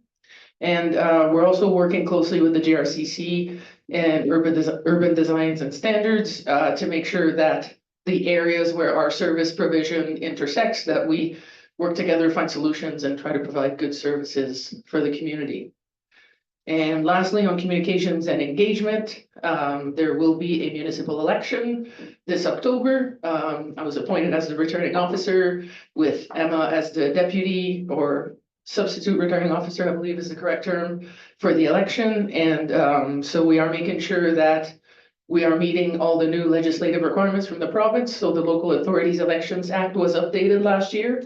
And one of the big changes is there will be a voter registry, and VoterLink is the website that the province is promoting.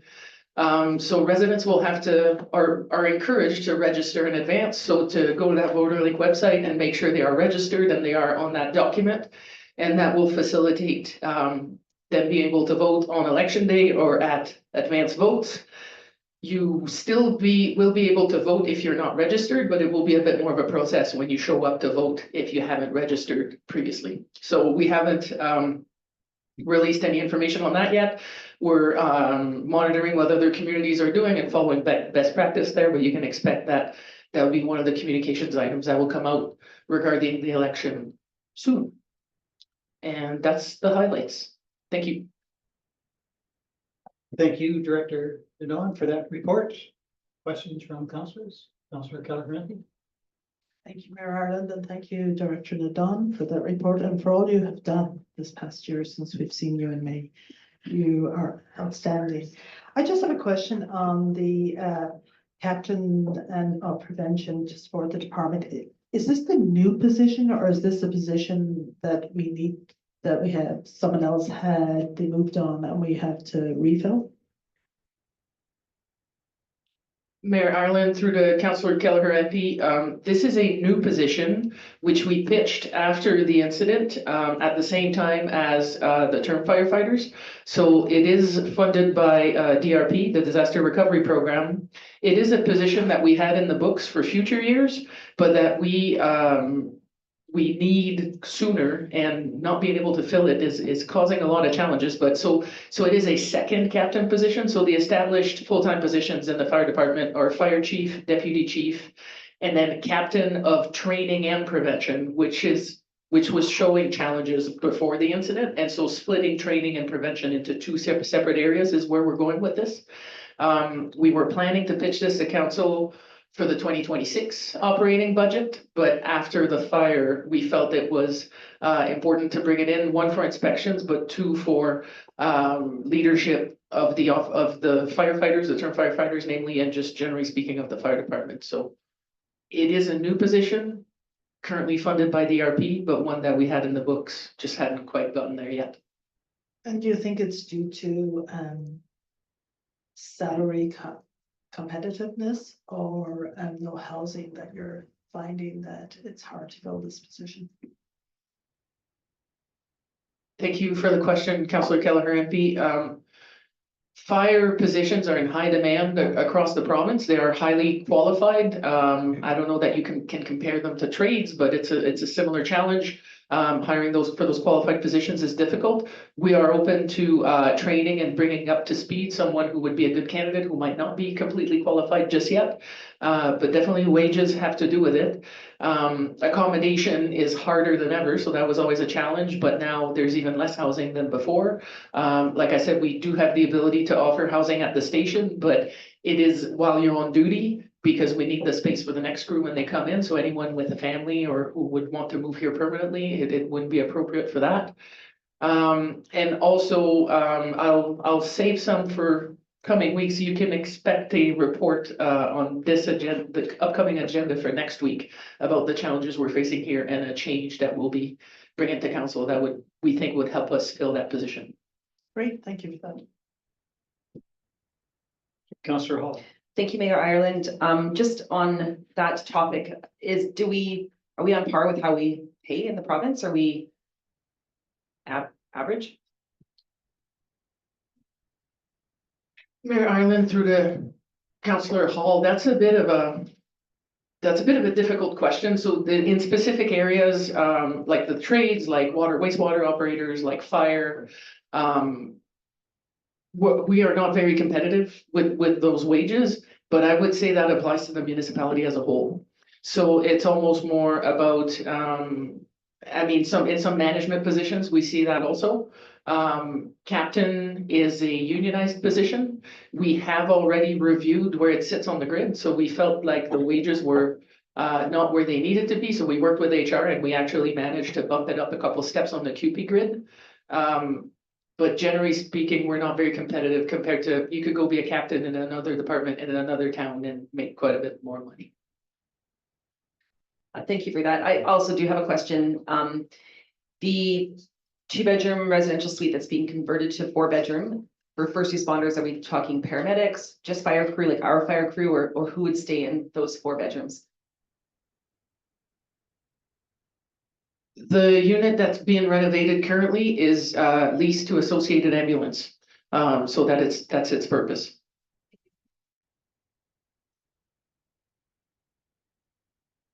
Councillor Milne. Thank you, Your Worship, and through you to Director Nadon. Nice to see you back. Nice to have an opportunity to ask some questions. I do have 3 questions, and they're all different areas. We are coming towards the beginning of March, and our sidewalk seating program will start the 1st of May. Have we seen activity from the businesses that had sidewalk seating in an application process already, or do you anticipate that's going to be a bit of a crunch for the department this year with everything else going on? Mayor Ireland, through the Councillor Melnick, last year was a really heavy lift for Mr. Jones in particular to push out all the permits. Lucky for us, we issued 5-year permits last year. So that means the renewal of those permits, if the businesses wish to do so, will essentially require a letter of intent on their part, suggesting that they're ready to go, and the fee to be collected, and then all things remaining equal, they will be allowed to set up the same way they were in years previous.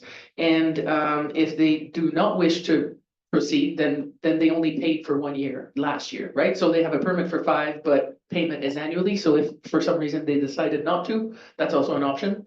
And I think we have 3 permit holders who received a 3-year approval 2 years ago. So they are due for renewal now. So they have the opportunity to decide that they want to do a different setup, but importantly, they will have to comply with the rules that everyone had to follow last year. So only 3 of them, and which should represent a volume of inquiries that we should be able to handle. Yes, so thankfully the heavy lifting was done last year, and we anticipate it'll be pretty straightforward this year.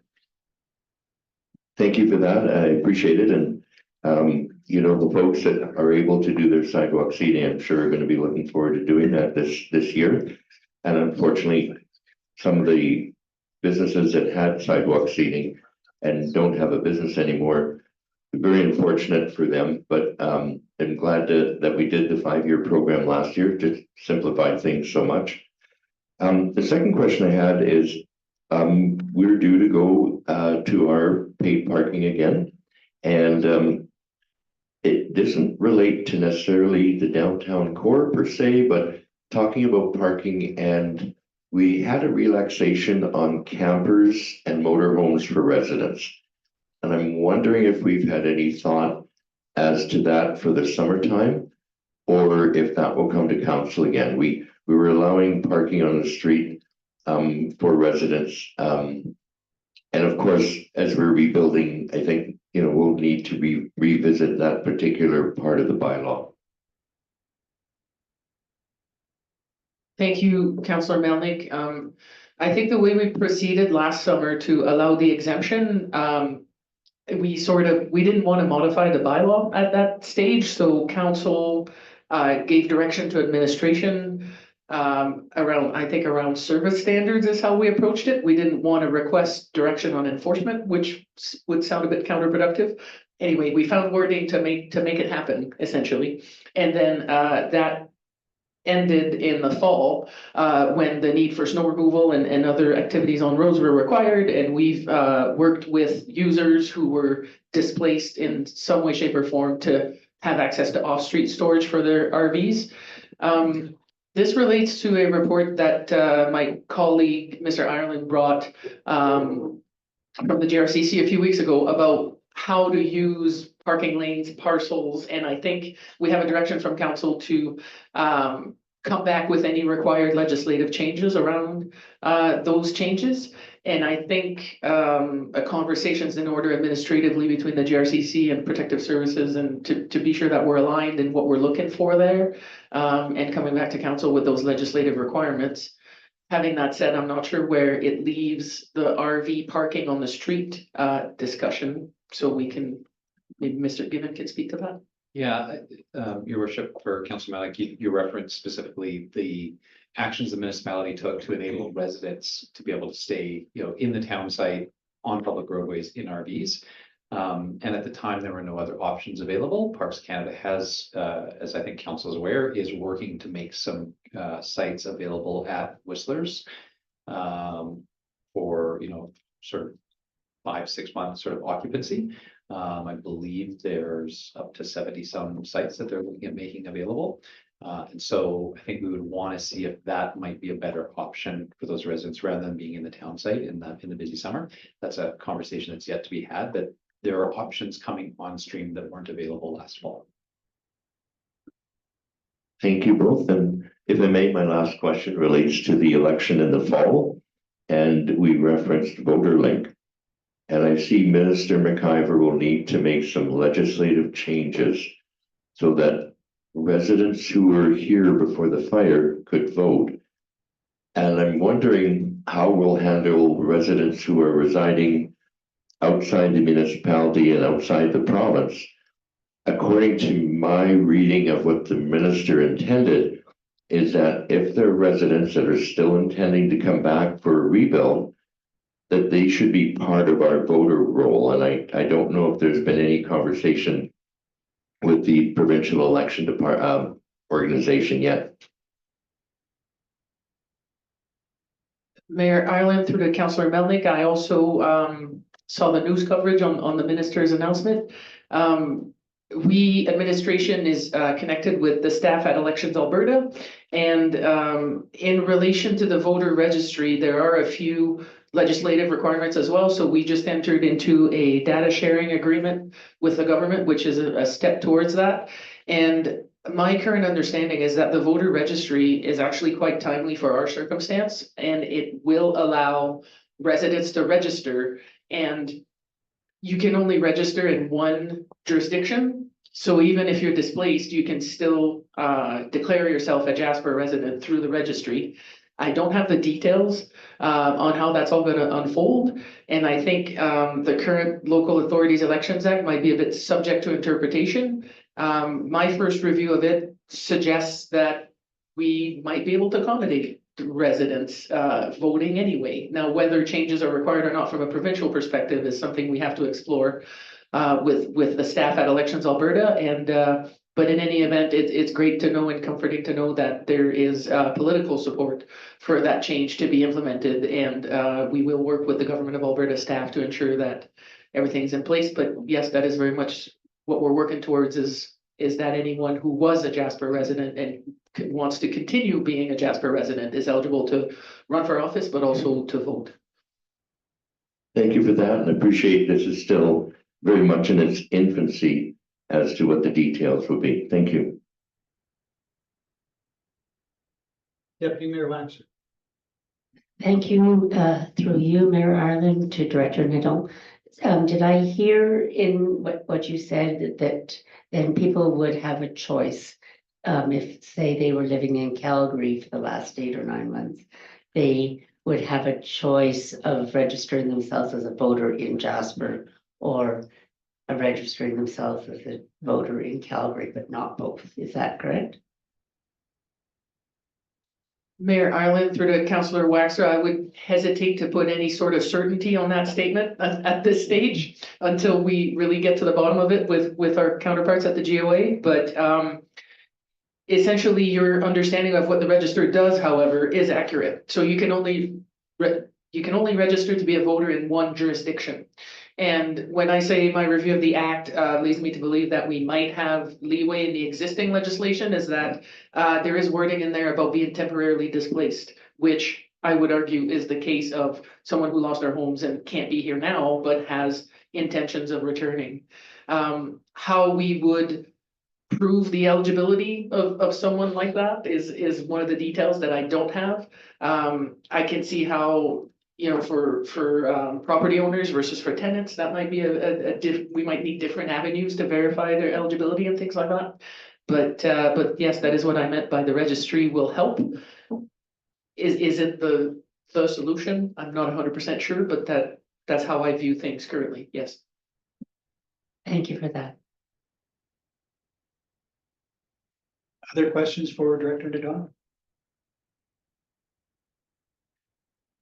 Well, like Councillor Melnick then, I have 3 questions, but all related to a single topic. I very much appreciate that the Protective Services team is spearheading a municipal after-action review. I think that is critical to do that sounding and see where we did right and see where we might be able to do better in the future. My questions are, I think the first one is probably obvious, but you can confirm. The terms of reference for that after action review, were those set by the municipality of Protective Services in particular?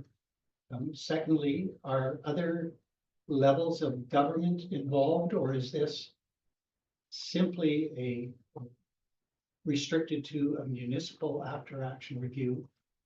And if that is the case, the third question is, are you aware whether other levels of government have yet orchestrated any after actions review of both the evacuation and the response and potentially the re-entry? Again, recognizing that it is not only our community, it's every community in the country can benefit from thorough after action review of the experience that we've had. Yeah. Thank you, Mayor Ireland. So the answer to your first question is yes, the municipality of Jasper was responsible for setting the objectives and the terms of reference, if you will, for the project. We did hire a consultant that's well recognized in the industry, experienced, and also has the academic background to support a third-party objective review is what we were seeking. And that was very much municipally driven. The jurisdiction and scope of the review is municipal, but we are engaging with our partners at all kinds of different levels. So representatives from the Government of Alberta, namely the Alberta Emergency Management Agency, as well as Alberta Wildfire, were in attendance at our in-person session, as well as our counterparts from Parks Canada. So a lot of members who were part of the incident management team, but also some of their operations staff. So it is an interagency review, but of the municipal jurisdiction and actions. So we are not spending a lot of time on the wildland firefighting, for example, which is not our area of jurisdiction, although it intersects and clearly has an impact on our response. And there are a number of after action reviews that are unfolding at a bunch of different levels. I am mostly familiar with what's going on at Parks Canada. And they respond to incidents a lot in the wildland area, and they have a lot of sort of operational based debriefs. So by section or by area of expertise, they'll have their own team debriefs. I know they also had one on the evacuation specifically. I know Jasper Dispatch had another one that was facilitated for them. So you can imagine the different groups involved, and they all do more like first responder type after actions versus what we did just here, or what we're in the process of doing is for the entire incident. And the government of Canada and Parks Canada is also working on a larger, broader scope audit of the incident, which includes preparations and mitigation and all kinds of items that they might have done over the last few decades, is my understanding. So much broader in scope, will take longer to put together and deliver, and that's led formally by the federal government. And Parks Canada falls underneath that somewhere. And then we are also engaged in that process. So the results of our process will actually be used to inform and support that broader audit by the federal government. And then the province has its own mechanisms. I do know that the WUI program, so the Wildland Urban Interface program in Alberta, is where fire departments from other communities get deployed, and they have structural protection specialists. So this is broader than mutual aid. It's not just our agreements with our regional partners. It's a provincial program, and I know they've had a debrief as well under season, generally speaking, which included the deployment to Jasper, but also includes deployments to the Simcoe fire up north and a few others that took place this summer. So lots of different ones going out there, but specifically on the municipal jurisdiction, engaging all of our partners is where we're at. Thank you for that response, and thank you again for taking the initiative. It's critical stuff. It turns out I did have one further question related to it. In the context of the municipal after action review, I appreciate you've got interagency collaboration, you've got partners and industry experts at the table. Is there any opportunity for public engagement at any level? I'm thinking particularly communication, of course, is a critical part of any emergency response. And we can evaluate the messages we put out, but we can't necessarily evaluate how they were received, except by asking the recipients, and in particular residents. And so I'm just curious whether there is an opportunity before the report is finalized to have any feedback from representative community members about their view of our response to the action. Thank you, Mayor Ireland. Before we wrap up the final report, there'll be an opportunity for agency administrators to review it and have some input. And that consists of yourself and the members of the Emergency Advisory Committee, as well as CAO Given, to be sure that we're aligned with the goals of the organization, or if that there are any specific items that you'd like to see addressed in the report and that you're not seeing, that we can integrate those. In terms of the timeline to produce the after action and make it public, I don't think we'll have an opportunity to get public input into that in order to get it out in a timely fashion. But also I would suggest that the first step on the engagement spectrum, going back to my previous areas of responsibility, we need to inform people. We need to let them know what happened. And that report will be public, and we will have some communications going on around it, and residents will be able to read the report. And our plan for public engagement at this stage is to consult with the community, likely through the form of a survey. We're not 100% set on that, but that's where we're thinking. And between the report itself, engagement with residents, then when we come to our spring communication campaigns that we always do around emergency management, emergency preparedness, is where we'll be able to engage in person with residents and make sure that our materials and meetings and things that we do in the spring are catered to addressing the concerns of the residents. So there will be an opportunity, but it is unlikely to be before the report itself is wrapped up. Thank you for that. Other questions for Director Nadal? If not, might I have a motion to receive Director Nadal's report for information? I think I saw Councillor Kelleher-His hand up first. All those in favor? There are none opposed. That is carried. Thank you for that, and what is it? 9 or 10 months since we saw you last, or at least heard your report last, so hopefully it won't be that long again. That takes us to agenda item 6.2, Jasper Recovery Coordination Center progress update.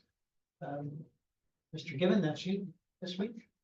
Your worship, yes, I'm going to step in for Director Fark. He had to be away this afternoon on personal business, and so I won't cover it to the same depth or expertise as Director Fark normally would. I'll just hit a few of the highlights. As council and the community are well aware, interim housing has been arriving in Jasper over the last little while. The team has been very focused on ensuring that it is ready for occupancy for the first phase of tenants by the end of February. Those folks that are on a timeline and currently supported in hotels, that appears to be on target, which is good news. With respect to demolition and remediation of the community, 97% of demolition permits have been issued, and I understand that we are on pace as expected for cleanup of the town site in late spring. So it is tracking in alignment with our expectations. Obviously things can change, but all indications are that remediation and demolition is moving along well. Since December 1st of 2024, the team has conducted over 110 pre-application meetings to be able to support folks that are looking at submitting applications for reconstruction. And so certainly that pre-meeting work is something that our team can do to help expedite the process of people getting their permits. Council would have also seen last week the food bank trailer begin its operation in the activity center, fitness aquatic center parking lot. And the first phase of what we're calling Pathfinder training sessions is beginning this week, actually started yesterday. That is to equip community members with more skills and tools to be able to navigate and support others in navigating the complex recovery process. There will be more information, I think, out on that in the public for people who might like to take that training over the next number of months. The team is also working with the Conference Board of Canada and a number of other post-secondary institutions on a 6-month post-incident needs assessment. And as council will remember from the container business village proposal that we brought forward to you, the team is working on a commerce continuity initiative to help businesses who lost their commercial space. You supported the first part of that. There are 2 other phases of that approach that are yet to come. So I won't go into the detail. That's the executive summary. In the attached document, as Director Fark always does, there's additional detail in each of those areas. And Director Fark will be at our next regular council meeting with an update to the report at that time. Thank you for delivering that report on behalf of Director Fark. Mr. Gibbon, any questions at this time to take back to Director Fark? Go ahead, Councillor Kelleher. Thank you, Mayor Ireland. I'm curious about the illegal dumping. Is that in town that contractors are using the local dump areas or bins, or is it outside? It's quite troubling. Your worship, for Director Keller, her MP, Councillor Keller MP. Director. Yeah, speaking of board of directors. No, my understanding is that that's outside the town site, so in the national park. This is obviously an area of significant concern for us as a community, but particularly for Parks Canada, where we're seeing unregulated dumping, I think some up towards Marine Canyon. And so it is a real concern. Obviously, there would be stiff penalties and fines for anyone caught doing illegal dumping, and it is a good demonstration of why management of the debris removal process is so important. From my perspective, I appreciate that from folks that are waiting on their debris removal permits, and and that it could never go fast enough. But it also demonstrates that having reputable contractors that are well managed and there's a process ensures that things like illegal dumping don't happen, or it mitigates that. Because even with the process that we do have in place, we're still seeing some instances of that. Again, it's something that Parks Canada really needs to deal with, as it would be outside of the town site boundary. I'm not aware of anything inside the town site boundary. And so it's something that Parks will be taking very seriously. Thank you for that. Any other questions?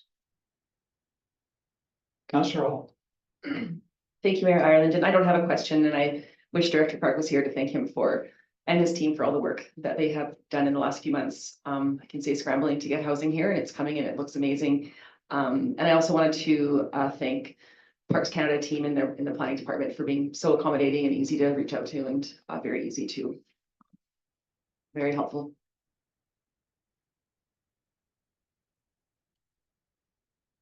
If there are no further questions, might I have a motion, please, to receive the update for information?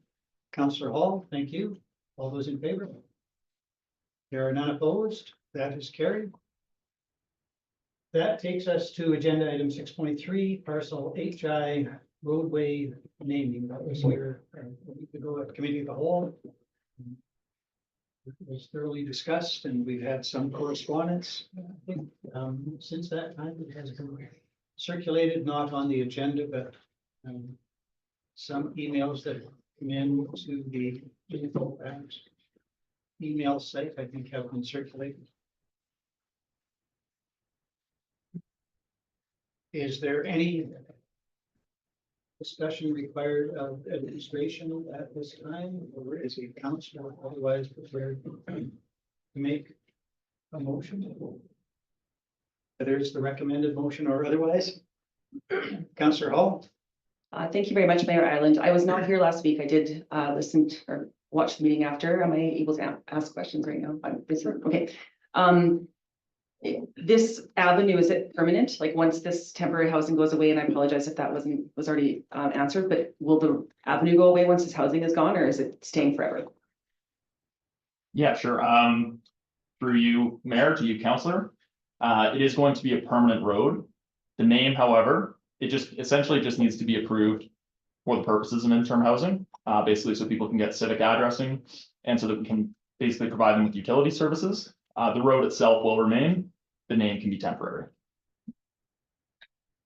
Thank you very much for that. I apologize because I know this name came from this department. I'm not a fan of the name as much as others are, but I did tune in, and I do like the idea of bookending our community with a Cottonwood Creek space and a Cabin Creek space, and that mostly comes from raising my children and those who are on the west end. I know there's streets in there. I have no idea what they are. It's Cabin Creek, but I also appreciate that this is coming at us quickly because we have to get this named. And honestly, I'm probably good with any placeholder name as long as we can maybe commit to some community Indigenous consultation down the road for a more permanent name. I also looked, so there is a Cottonwood Creek Road, which takes you into Pine Bungalows, and I don't know if Cottonwood Creek Avenue if that would be too similar. I'm not really sure how this works. I'm just looking to the table of when's the last time we named a road in Jasper in the time of this council. Changed. Okay.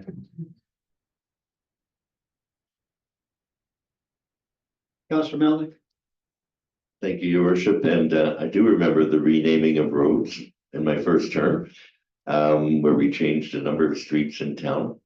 I also would say I'm more inclined to agree with the Cottonwoods Creek Avenue, as opposed to the use of the word fireweed, or Fireweed Avenue. Again, it's just the same situation, you know. My kids grew up near a creek. We live in an area called Cabin Creek, and it's all part of our area.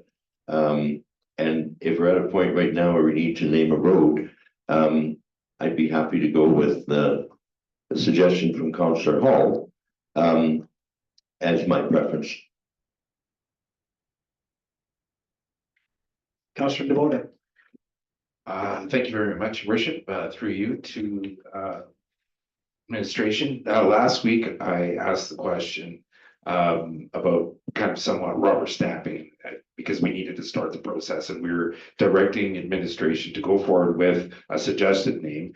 And how far is that plugging us into that commitment right now? Like, is it going to make it more difficult if we change it today from the initial recommendation to council to move forward? Does that make sense? Sure. Yeah, through you, Mayor, to you, Councillor. Essentially what we need today is we just need council's approval to name the road. And then at that point, we can take the steps necessary to move forward and have it named. If the request of council is to change that name today, I believe, and Beth, feel free to jump in here if you'd like, but I believe we can initiate those changes. But at the end of the day, for the sake of interim housing and to be able to service those sites, we do need to leave here today with some form of approval so that we can take the required action to name this app. Great, thank you very much. Well, I guess we have all of council here. Sorry, I'll just wait till CAO given wants to contribute. Go ahead, Mr. Your worship, appreciate the challenging spot. Naming roadway isn't something that the municipality gets to do very often. Although, as the team identified, it is something that is changeable. Change often is complicated by the fact that you have people who live on a specific address and get used to that.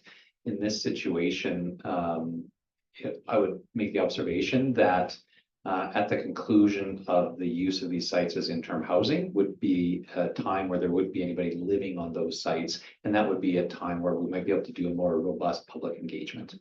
So appreciating that there may be different perspectives on council.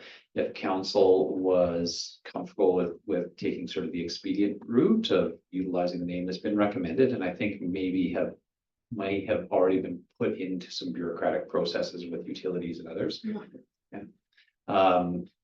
Then it would allow that to move forward and would give enough space to have appropriate public consultation before anybody starts to live on those sites in a permanent fashion.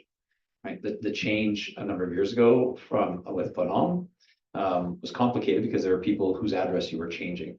There will be a point in the future where with this small stub of a roadway, where there won't be any homes there, and that would be an appropriate time where you could take the council of the day could do its due diligence in engaging the public and partners in a good discussion about what the name for that roadway should be.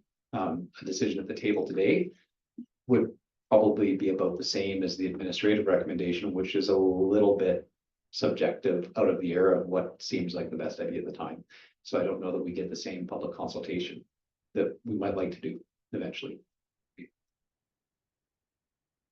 I may finish up. Go ahead. Councillor DeVota. Okay, so I'm hearing right now that if we change the name today from what was recommended last week, it doesn't have a huge impact. Your worship, I confirm that. Okay. We will go through the commitment you're making, pardon me, is the name you give blessing to today is the name we're gonna put in the machinery, if Yeah. you will.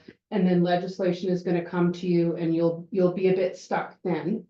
CAO Given is absolutely correct that when interim housing concludes, at that point, it's a perfect time to go through something more robust. So we're really looking for an interim name, as the mayor put it last week, for the interim housing road, and then we can rename it.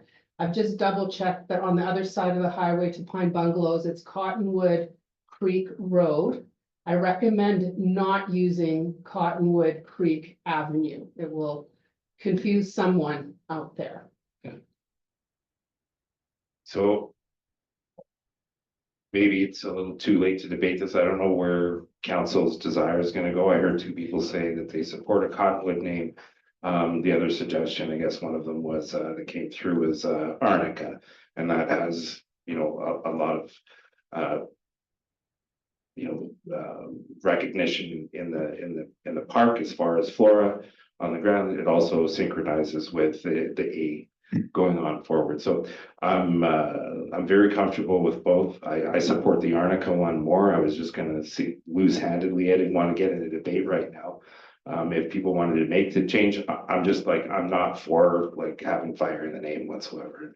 I think the earlier that we can get something going that helps out signs and everything down the road getting put up, and I'm more in favor of just doing that today. And then if there's follow-up, then we can have a public consultation.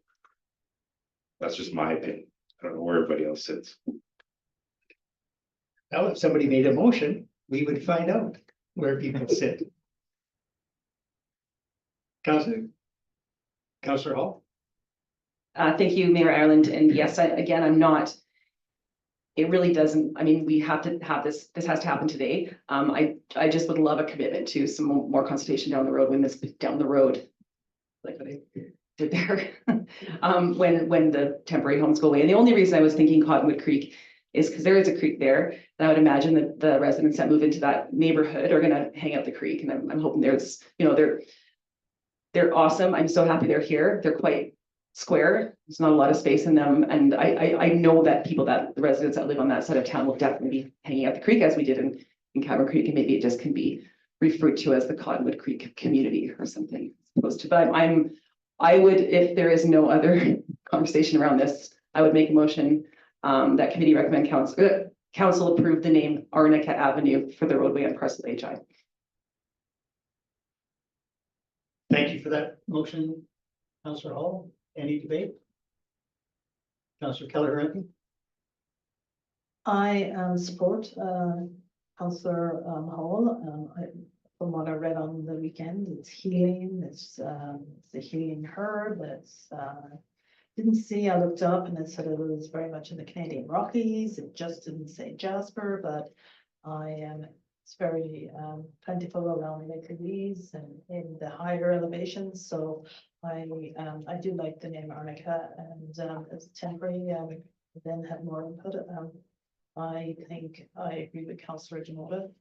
Not having fire in the name will make a huge difference.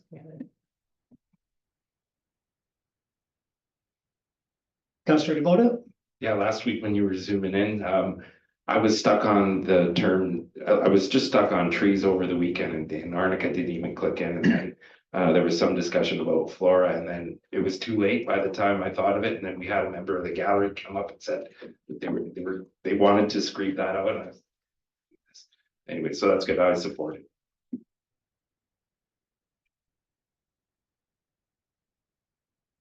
I too will speak in support of the motion.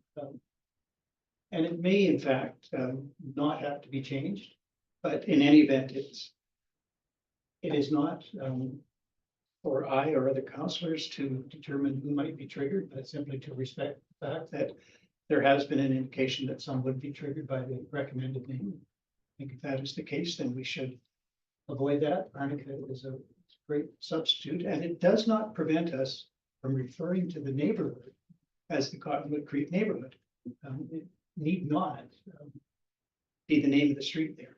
There are other streets in Cabin Creek neighborhood, and yet it is still a Cabin Creek neighborhood. So I think we can have both. We can, if we choose, call it the Cabin Creek, or pardon me, the Cottonwood Creek neighborhood.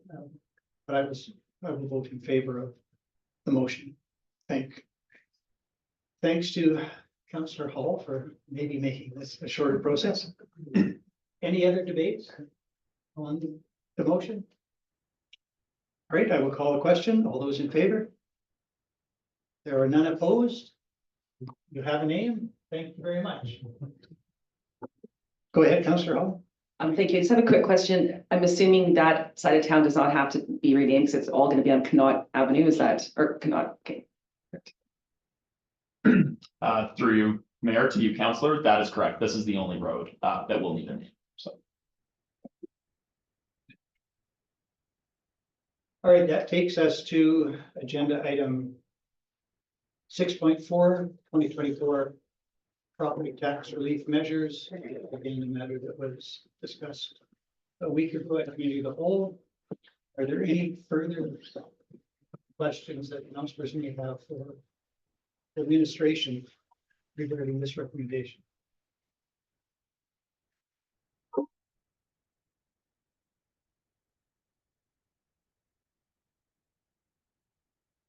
And if not, is there a councillor prepared to make the motion? Go ahead, Councillor Kelleher.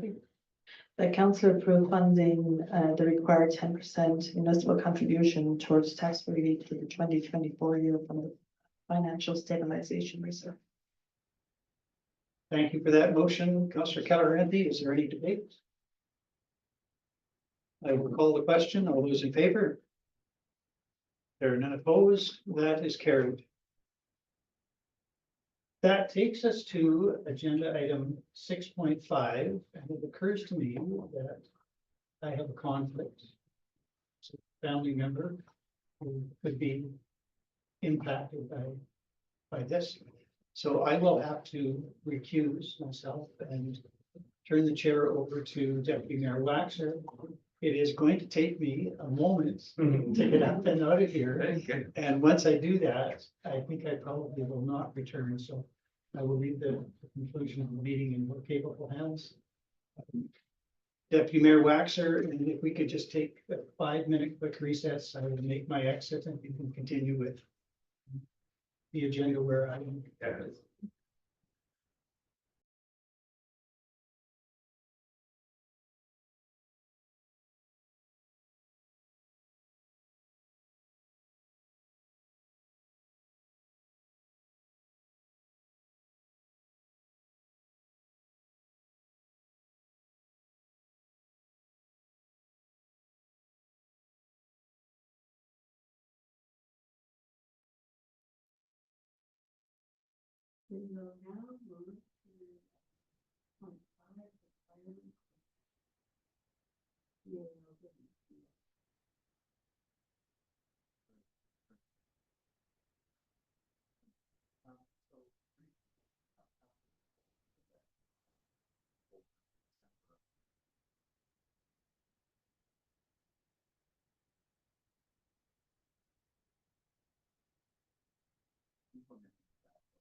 To policy 107, which would essentially build in both the existing ability for municipalities to offer certain employees the ability to participate in local workers pension plan, and to offer other employees the RRSP program, which council previously participated in. I will say one I might highlight my RFP does reference employer matching RSP contribution. That is not what is in the policy, and that is not, I think that's a typo. Frankly, this repeated a couple of places in my RFP. My apologies for that. But as you will see in the attached draft policy E107, it does talk about an employer RSP contribution. So the overall financial impact of an employer RSP contribution is actually slightly less than the matching contribution of the last program. But this does offer us the opportunity to continue to retain those GRCC employees who took positions within this college and understand that they would have access to this next program. It also puts us on the right side of ensuring that we have a policy in place that authorizes the administration. administration has also developed a administrative procedure for the RSP contribution program. And we're working on updating the administrative procedure for the local authorities pension. So just make sure that we are consistent, and this would have a side benefit, that being another one of our policy book, that would get up to the 100 series naming, which means that it's an updated policy that's modern in its format. Times. So administration apologizes for bringing this directly to council rather than committee. The reason that we did that is to ensure that we have this policy in place with enough time to allow employees that wanted to take advantage of the RSP program for the 2024 tax year to be able to do so. The RSP contribution deadline is fast approaching, and it's in the very early part of March. And so with that timeline, administration needed to bring it directly to council. We also recognize that council essentially approved the intent of offering this program with your past action, equity participation. I apologize. It looks like I had a message after there. They can't hear.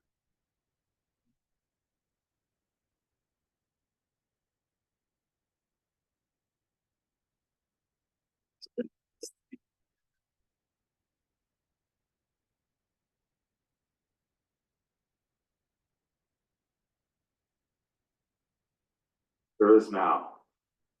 Looks good.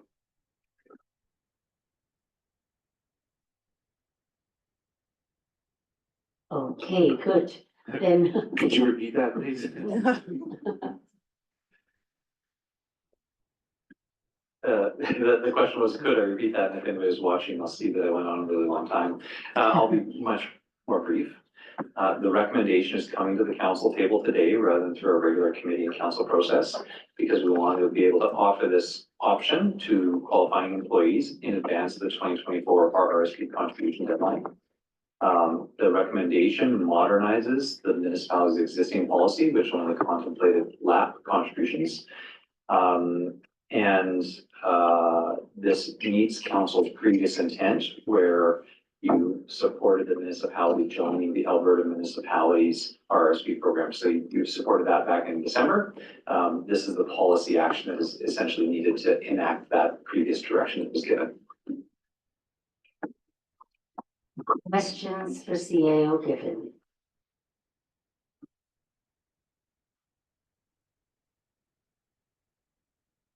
Councillor Kelleher MP. We will be able to backdate, right, and contribute within the contributions that were from when we started this policy in December. Yes, Councillor Keller MP. So for the employees that joined, it would be backdated to the date of their employment. There were some employees, again, that joined JRCC with the understanding that this would be a part of their total pay package. And so the municipality would be obligated to sort of meet that expectation of the employee.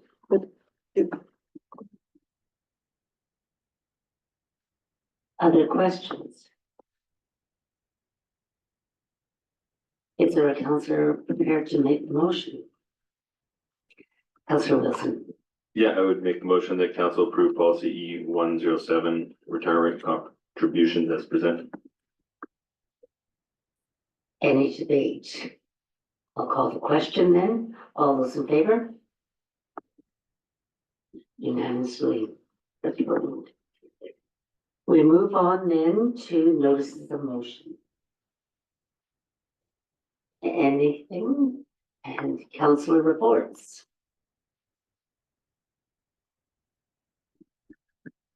Councillor Keller MP.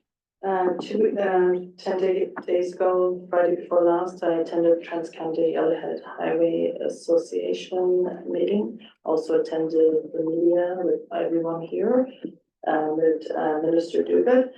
And last Saturday, Councillor Melnick, Mr. Given, and yourself, Deputy Mayor Waxter, and I attended a meeting with the NDP representatives.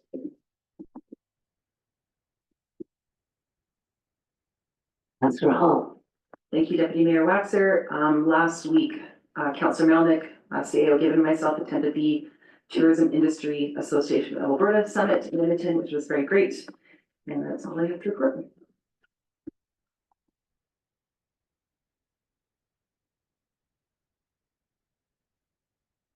And last night I attended on behalf of Mayor Ireland, the Rocky Mountain Business Seminar. It was really exciting to see about 130 U of A students participating in a week-long process where they're looking at a variety of ways to improve their business skills, including leadership. So that was a worthwhile event.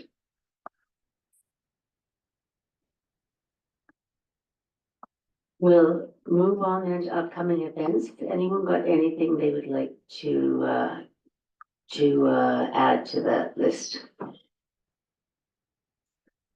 Then I think we need a motion to move in camera. Sorry, Councillor Hall. Thank you very much, Deputy Mayor. I'm curious, and I know they're not here, but do we have times for the Hire Jasper job fairs at the employment center? Just as the 2 dates, I wonder. If you don't click the link. Just click the link. Okay, perfect. Okay, awesome. I just wanted to speak quickly, maybe encourage council to drop in and just see what's happening in our education employment center. I've had a few conversations with Heidi Blue in the last few weeks, and this might be good to kind of get an idea of what is going on in our employment and jobs and what's out there.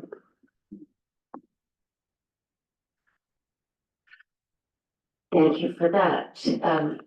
I'm wondering, we now have the intent to go in camera on to deal with item 10.1.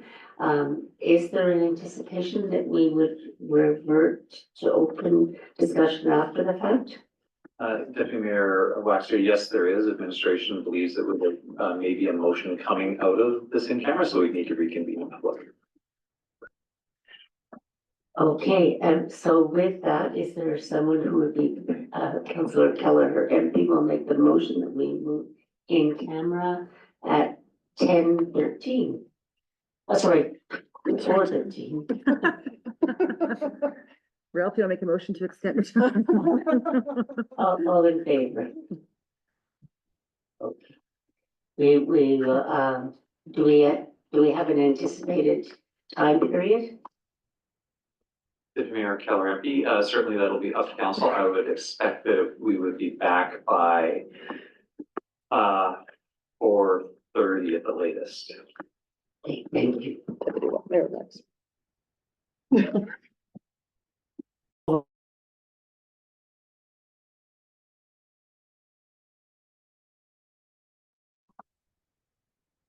Thank you. We're reconvening. We had a motion by Councillor Demoda at 4:43 to come out of camera, and it was approved unanimously.